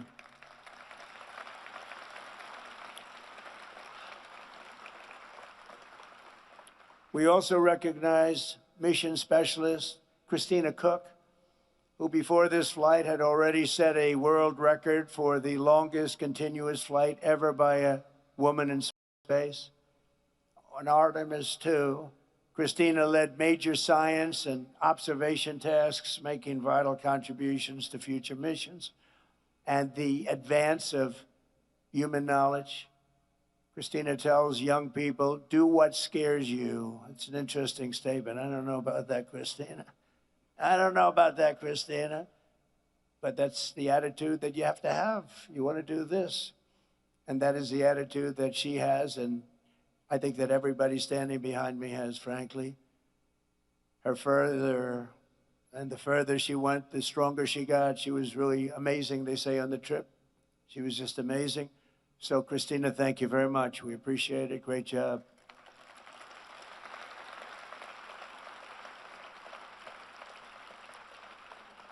And finally, we honor a master of science and physics, a fighter pilot, a great one, and a beloved member of the astronaut team, mission specialist, Jeremy Hansen. On Artemis II, Jeremy became the first non-American in history to travel beyond low Earth orbit. He documented lunar terrain while contributing enormously to space science and physics research. And along with Christina, he helped the crew stay healthy and develop standards and best practices. Jeremy, thank you very much. Great job. Great job.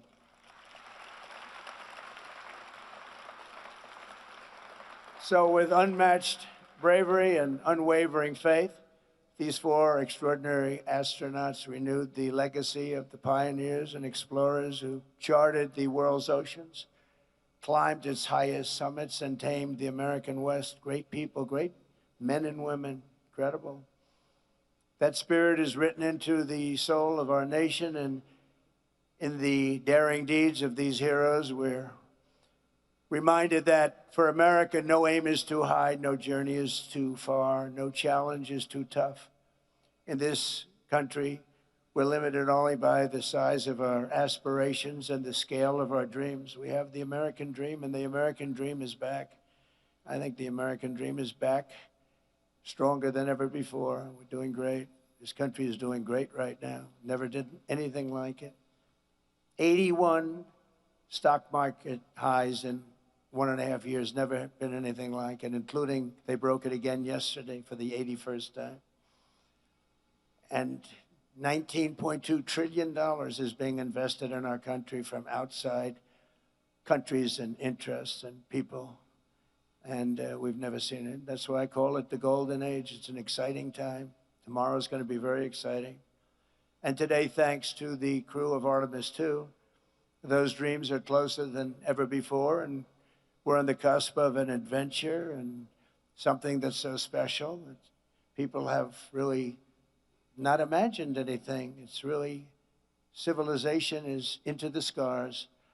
The stars are up there and they're beautiful, and you're right next to them. You have the courage to be right next to them. Few people do, but you're leading the way. It's great, great bravery. I want to thank again Reed, Victor, Christina, and Jeremy, very special people.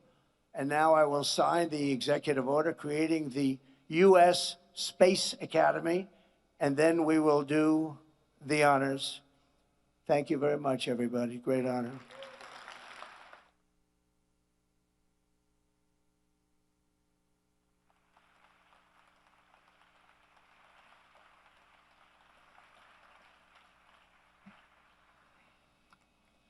Okay. Gotta pick a good one. Pick a good pen.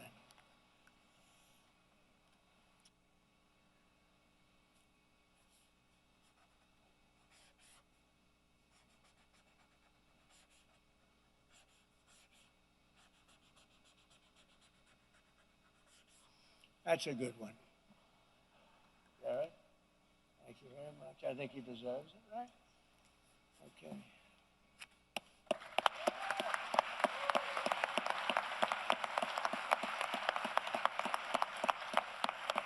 Thank you, Travis.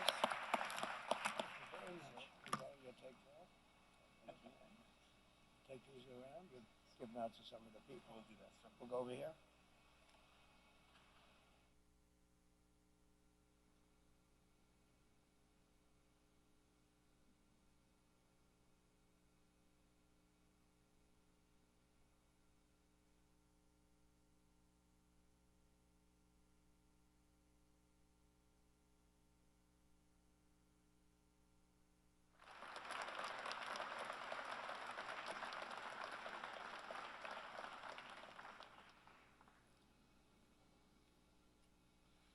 Ladies and gentlemen, the President will now present awards to the crew of Artemis II. As mission specialist on Artemis II, Jeremy Hansen demonstrated exceptionally meritorious contributions by executing spacecraft communications, navigation procedures, and pre-launch verification activities, including pressure suit regulator checks and Orion systems configuration. Throughout the lunar flyby sequence, he led and executed detailed observation protocols, capturing and documenting lunar topography, eclipse phenomena, and solar coronal behavior while directing real-time scientific data collection for geology and heliophysics research. He performed manual control assessments and crew health evaluation tasks, including the orthostatic and tolerance garment test, advancing validation of systems and human factors performance essential to future lunar landing operations and long-duration deep space missions. During the mission, he was integral to the crew surpassing the Apollo 13 distance record and reaching approximately 252,760 miles from Earth, farther than any humans in history.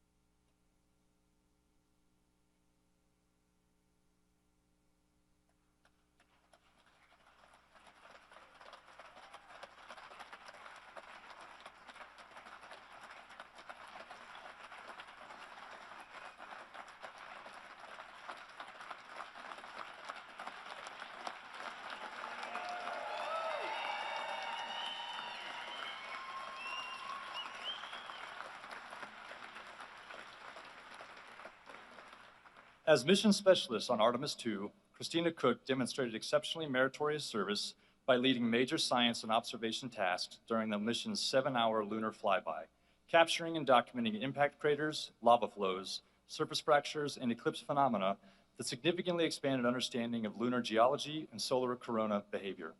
She configured and oversaw Orion's cabin for flyby operations, including sensor alignment and systems readiness, and executed target Earth-Moon imaging sequences conducted from Orion's optical windows and solar array cameras. Her execution of in-orbit procedures, including participation in the orthostatic and tolerance garment test, evaluating human physiological response during return to Earth's gravity, produced critical data that advanced crew health standards on future deep space missions. During the mission, she was integral to the crew surpassing the Apollo 13 distance record and reaching approximately 252,760 miles from Earth, farther than any humans in history.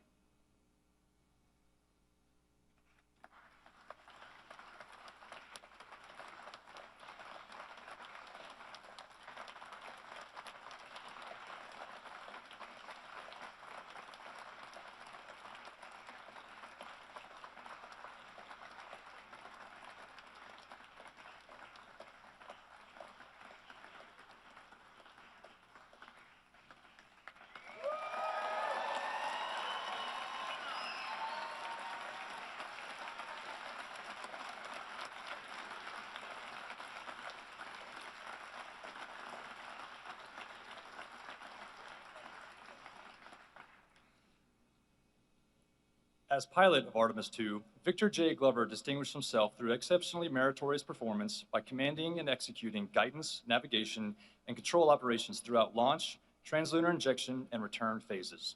He led manual control evaluations during Orion's return trajectory operations, validating spacecraft control modes and confirming the spacecraft's piloting characteristics for future missions. He maintained precise control of spacecraft attitude during lunar observation periods, enabling the crew to capture essential scientific imagery and meet mission-critical documentation objectives. His professional skill was further demonstrated during trajectory correction maneuvers and during final atmospheric entry and splashdown, ensuring the mission's safe completion and advancing deep space operational readiness for upcoming Artemis expeditions. During the mission, he was integral to the crew surpassing the Apollo 13 distance record and reaching approximately 252,760 miles from Earth, farther than any humans in history.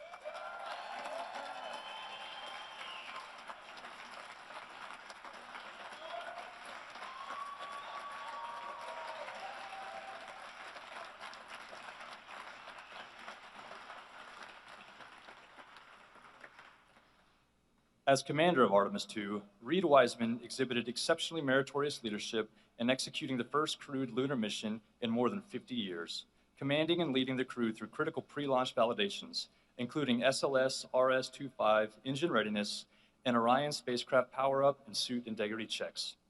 During the mission, he commanded Orion's outbound trajectory, the successful lunar flyby, and detailed geologic observation operations, ensuring the spacecraft remained on the precise course required for the crew to surpass the Apollo 13 distance record and reach a maximum of approximately 252,760 miles from Earth, farther than any humans in history. Under his command, the crew executed return trajectory correction burns, manual control evaluations, and system verification procedures that culminated in a flawless splashdown and safe recovery, advancing the nation's readiness for future lunar surface missions.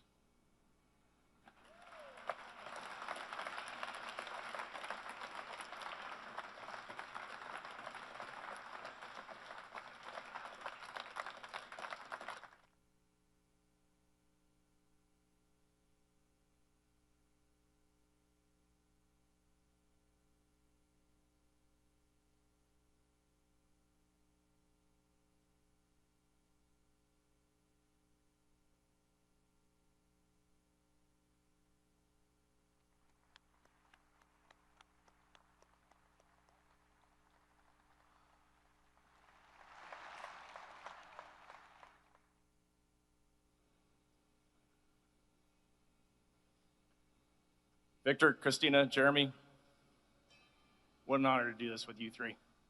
Mr. President, it means a lot that you are here at the Johnson Space Center. It underscores the important work that is going on here in Mission Control, in furthering human exploration, the home of our astronauts, the home of flight operations, and Mission Control. Thank you for coming here today.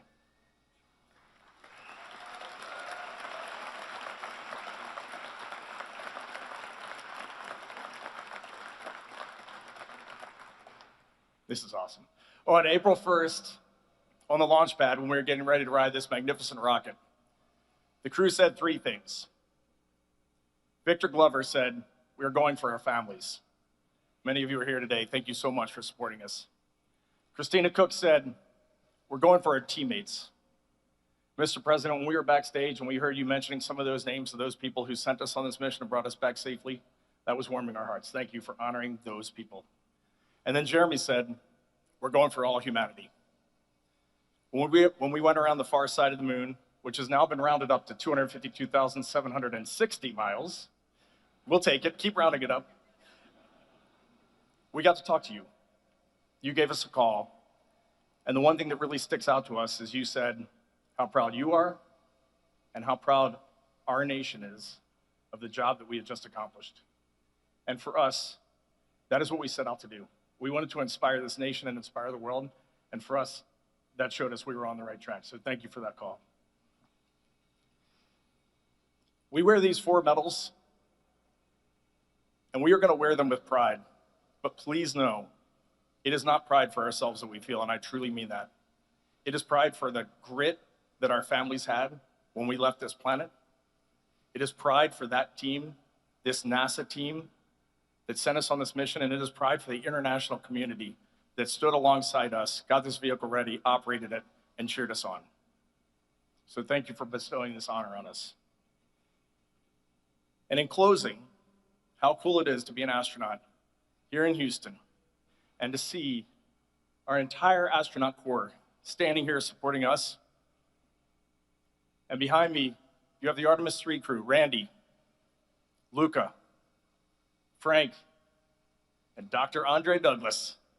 And we are so excited to see where Artemis III goes and where the rest of this office goes, thanks to your vision and Administrator Isaacson's leadership. Thank you all.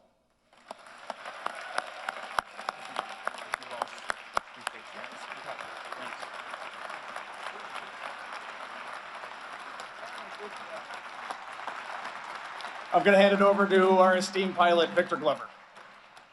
So, Mr. President, when we were in your office and you were so gracious to us, lavishing us with gifts and so much of your time, we had mentioned getting you one of these blue flight jackets. And so here we have your jacket today, and you'll notice the NASA, we affectionately call this the NASA meatball. But on the sleeve, you'll see the team that we are a part of in the astronaut office, and that is the Flight Operations Directorate. There's a lot of neat symbology on that patch, and I can explain it to you, or some of the team can later. Underneath that, you have the Artemis II mission patch, which we told you a little bit about, and then you've got 45 and 47 patches, which represent that vision that Reed was talking about earlier. And so we are people of our word, and it is great to be able to give this to you in front of everyone. Thank you, sir. Thank you.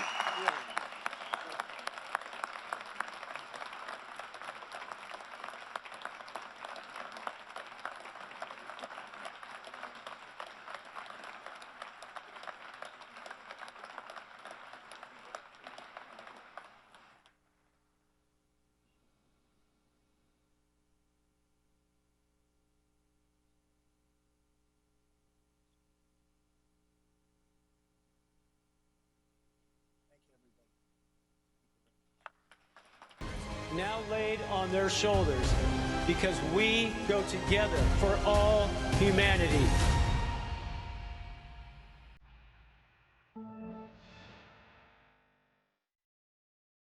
NASA has a rich history of test flights, and we do it for a reason. It goes all the way back to Mercury, to Gemini, to Apollo, to Shuttle, STS-1 station, where the two modules came together, and we put that first crew on. Demo 2 on SpaceX, a lot of work went into that. Starliner for the crew flight test. These are test flights. And they're test flights for a reason, because we're making sure that that vehicle's ready to go from an operational standpoint from that point further. And Artemis is no different. NASA was established to undertake big, bold endeavors in air and space, to undertake the near impossible. The next up is America's return to the lunar environment. What we learned from that mission is going to help enable America's return to the lunar surface. When we arrive to the moon, we're there to stay. Our mission calls for 4 names. It's difficult to pick just 4 from a group that by its very definition attracts the best and the brightest that humanity has to offer, as humanity looks to find its place among the stars. My name's Norm Knight. I'm the Director of Flight Operations at NASA Johnson Space Center. Well, let me tell you a little bit about what Flight Operations does. You could think of us as a service provider to the major programs at NASA, both for low Earth orbit and for our exploration goals to Moon and Mars. We plan, we train, and we go execute and fly the missions. Assigning a crew for a mission is complicated. I'll tell you that. We look at our experience base and we say, all right, here's the mission, in this case, Artemis II, higher risk being a test flight. So what complement of experience base do we want on this mission? With a test flight, we typically like pilots that have test flight experience, test pilots. In addition to that, you look for cohesiveness with a crew. We need mission specialists on board that are able to do a lot of the tasks. We go look at an experience base within the office and say, who best can fit these needs? How can they work, or will they work together in an environment that's cohesive to aligning to the mission? And you end up with an experience base with those crew that then provide everything possible to guarantee mission success going forward. As head of flight operations, I have the privilege of getting to know each and every astronaut. The best part of my job is that I'm surrounded by people who inspire, who give hope to those that might follow in their footsteps. I want to thank you all for sharing in this moment today, and thanks to our crew, Reed, Victor, Christina, and Jeremy, as they get ready to embark on this journey. It has been an amazing journey the last 2.5 years. We have just built a tremendous amount of trust between the four of us. This crew cohesion, we're at the point now where we are ready to go fly. For us, Artemis II is about much more than just going back to the moon. It is about the pursuit of excellence. If you want to go fast, go alone. If you want to go far, go together. And we are going together, and our mission success is built on handing off a starting point to Artemis III that sets our country and our partners up to go back to the surface of the moon. Sending machinery around the moon, beautiful machines, is a challenge. Adding humans takes it a giant leap forward. And there is a lot of work that goes into integrating people into the system. This is a very serious endeavor. This is absolutely a test flight. The last time we launched was more than 3 years ago. It did not have crew on it. It was not a completely like-for-like spacecraft on top of the SLS architecture. We basically invented all of the training for the Orion spacecraft and the rockets and put it all together, and now we're in the middle of giving all of that information to the crew to prepare them for the launch. For me, the heart of Artemis II are the individuals, the people that are on board that Orion capsule. They are going to represent us as humanity going out into space on this incredible journey. And to me, that's the real piece there, is the human element. I'm Reed Wiseman, a NASA astronaut and commander of the Artemis II crew. I guess if I'm going to answer who I am, first and foremost, I'm a dad. I was a pilot in the Navy. At this time, we encourage all guests here inside of the Space Vehicle Mock-up facility at NASA's Johnson Space Center to remain seated and have to stay within the confines of the building, as the President of the United States will soon speak with the crew of Expedition 75 aboard the International Space Station. And again, at this time, we encourage all of you to remain seated or in Building 9 and cannot depart, as the President will soon speak with the crew of Expedition 75 aboard the International Space Station. Over his career, Wiseman has spent over 165 days in space. In the office, he was the chief astronaut, which is a very tough job. More on the personal side, he's just a great guy. I grew up in a small town north of Baltimore, Maryland, known as Cockeysville or Hunt Valley.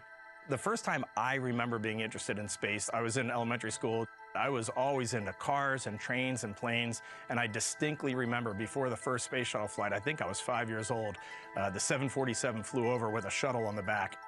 I distinctly remember being on a hill near a mall with my mom and dad watching that thing fly over and all. I was a tiny kid. I graduated high school pretty young, and so I was small. I tried all the standard little kid sports. I tried soccer, I tried baseball. Those just did not fit with me. While I was at school, I decided that I wanted to be a Navy pilot.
For situational awareness, the International Space Station is orbiting 260 miles above the Earth, flying from northwest to southeast in an orbit inclined 51.6 degrees to either side of the equator over the eastern Pacific Ocean.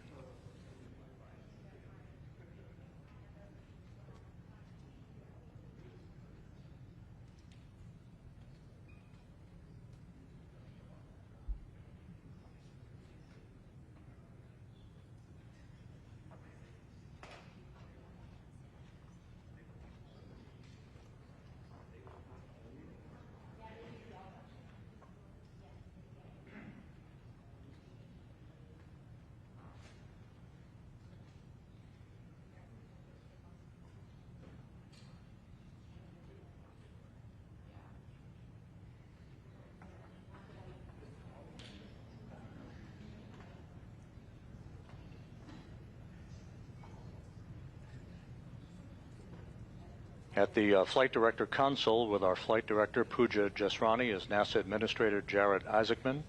Again, just moments away from the arrival in the room of President Donald J. Trump.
Opened an academy, and that's going to be the equivalent of the best. It'll be at that same level when you talk West Point, Air Force, Coast Guard, Navy, Annapolis. It's going to be at that level. We'll make sure. I said if I'm going to do it, it has to be at that level. Because I did Space Force, so there's a little feeling there. And we're going to do a real job. We're going to pick a site pretty soon, right? We have great sites. Everybody wants it. Every state is fighting for it. I suspect a lot of members of Congress are going to be giving you a call, Mr. President. Oh, they've been calling. Good. Well, I just want to thank everybody. This was fantastic today. I had no idea, and I understand this is the first president that's come in and greeted you geniuses, and at a point like this. But I just want to thank you. You do a fantastic job. I'm very proud of Jared, the job he's done. It's been incredible. He was recommended by everybody. Everybody wanted him. Republican, Democrat. I even had an independent they called for you. An independent. Hadn't spoken to him in a long time.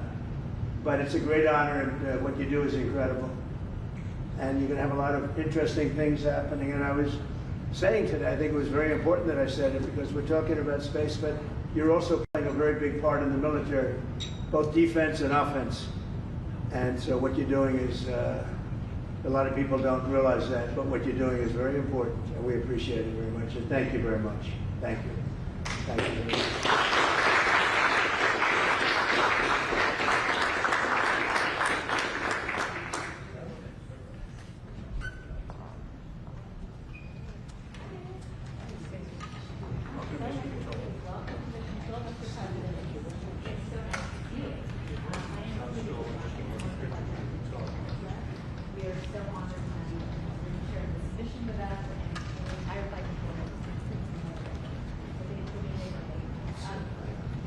Has had an amazing last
And Mr. President, if I can, we have two members, family members that are here. If we could have maybe Duke and Anna come on over.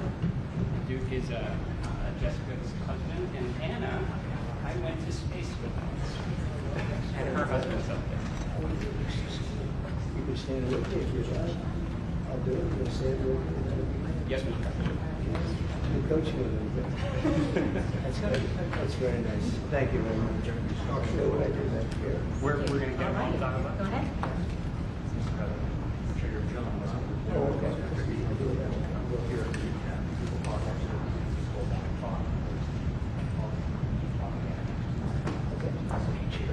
And their sound will come out of the loudspeakers that are around us. So it'll just be you talking on this phone and you just depress it.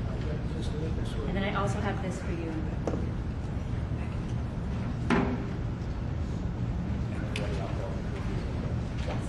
He'll kick it off for you. Go ahead. Go ahead, Ben. Station, this is Houston. Are you ready for the event? Houston, this is Station. We are ready for the event. Well, this is a great honor. To be with you is a great honor, and I just want to thank Jessica, Anil, Jack, great Americans, great patriots, brave people. I wouldn't do it. I will tell you right now. I hate to admit it. I would not want to do it. But some people love it more than anything, and you have amazing courage. And the job you've done, even to be selected, along with your fellow compatriots. You have some very good friends on board, too, from different places. And I don't know if they're hearing us, but just welcome them also. But I just want to congratulate you. And today, you know, we announced a very big thing because we're going to do a very special academy.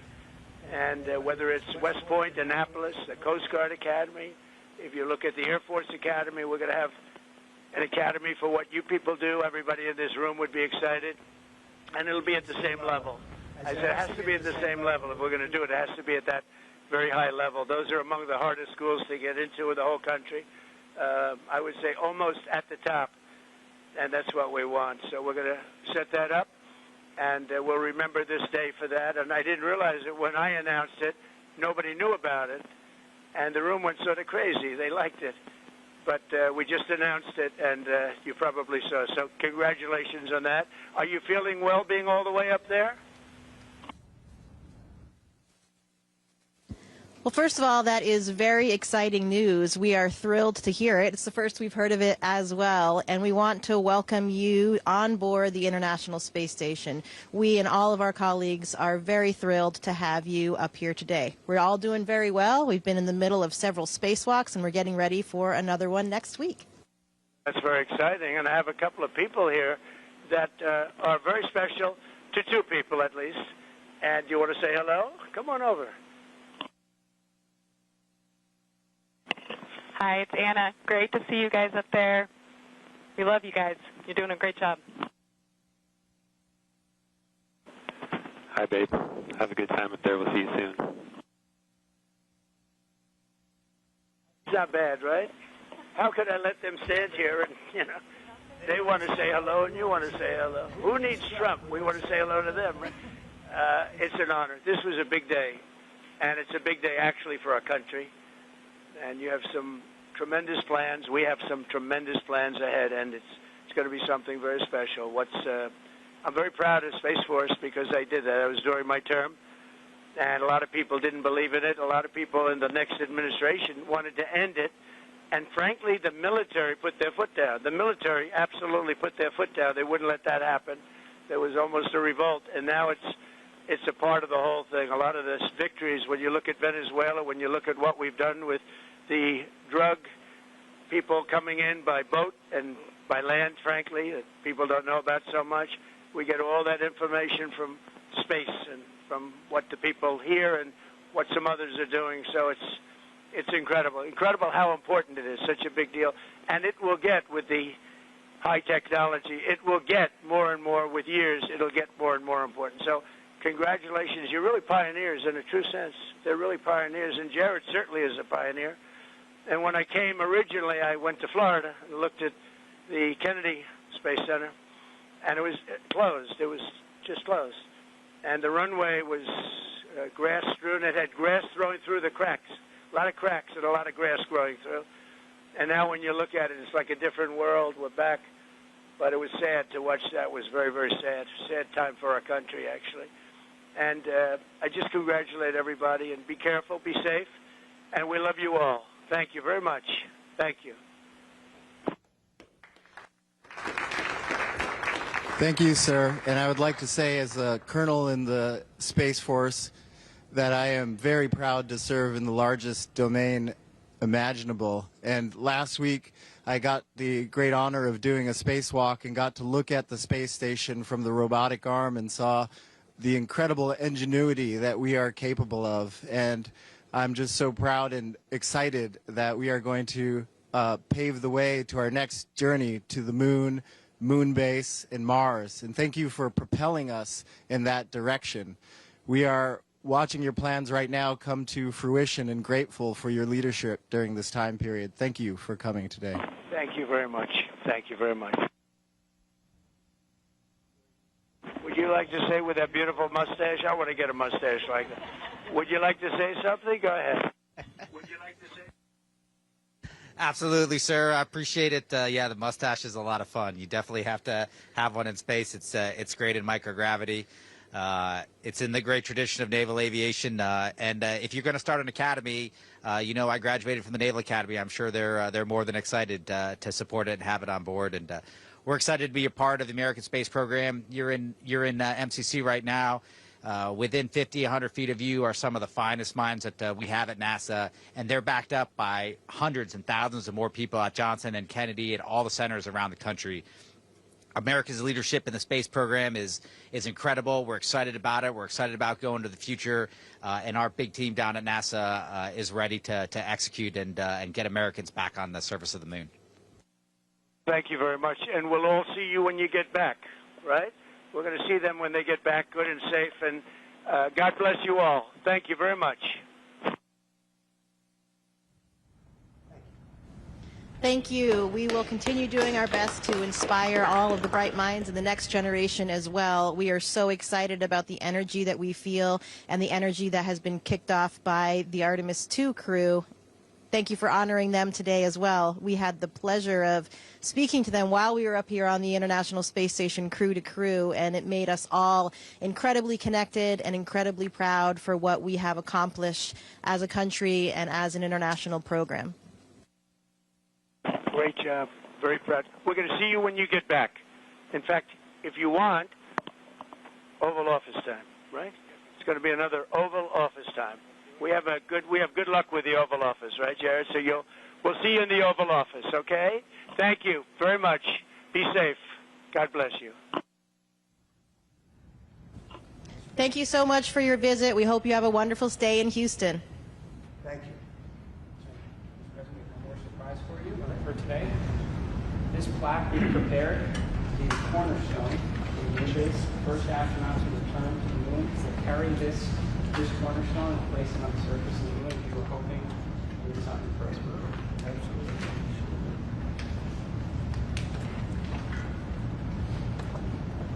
It's always hard to sound when you're standing up.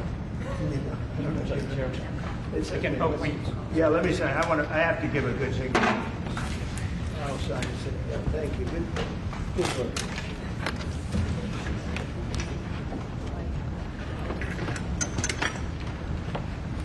The President is signing a commemorative plaque.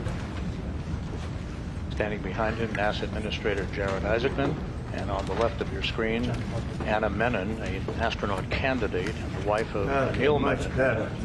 Isaacman and Menon flew together on the Polaris Dawn mission on a SpaceX Dragon spacecraft If you don't mind, just 2 for those years that ago. haven't had a chance to see this yet, if I could show the plaque the President signed. This will be the America Has Returned. Under the leadership of President Donald J. Trump, and with the hopes and dreams of all mankind, here marks the beginnings of humanity's first outpost on another world. Signed, President Donald Trump, President of the United States of America. Thank you, Mr. President.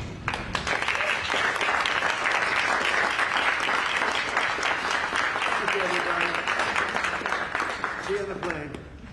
Not exciting, a plane now. When you're watching this, we're going back to a plane. That's not very exciting, right, by comparison. Thank you very much, everybody. Thank you to the media, too. Appreciate it. Thank you so much, Mr. President. It was an honor to have you. Amazing.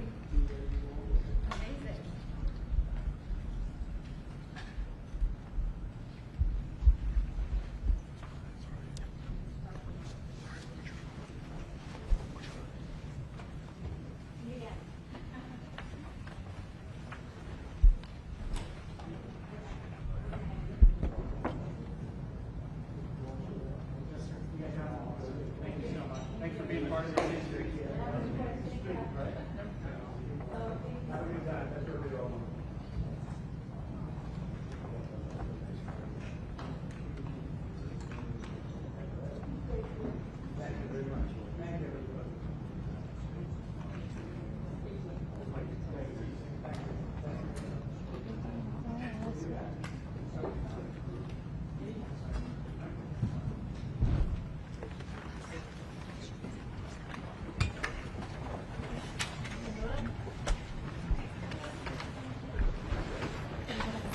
Are you good?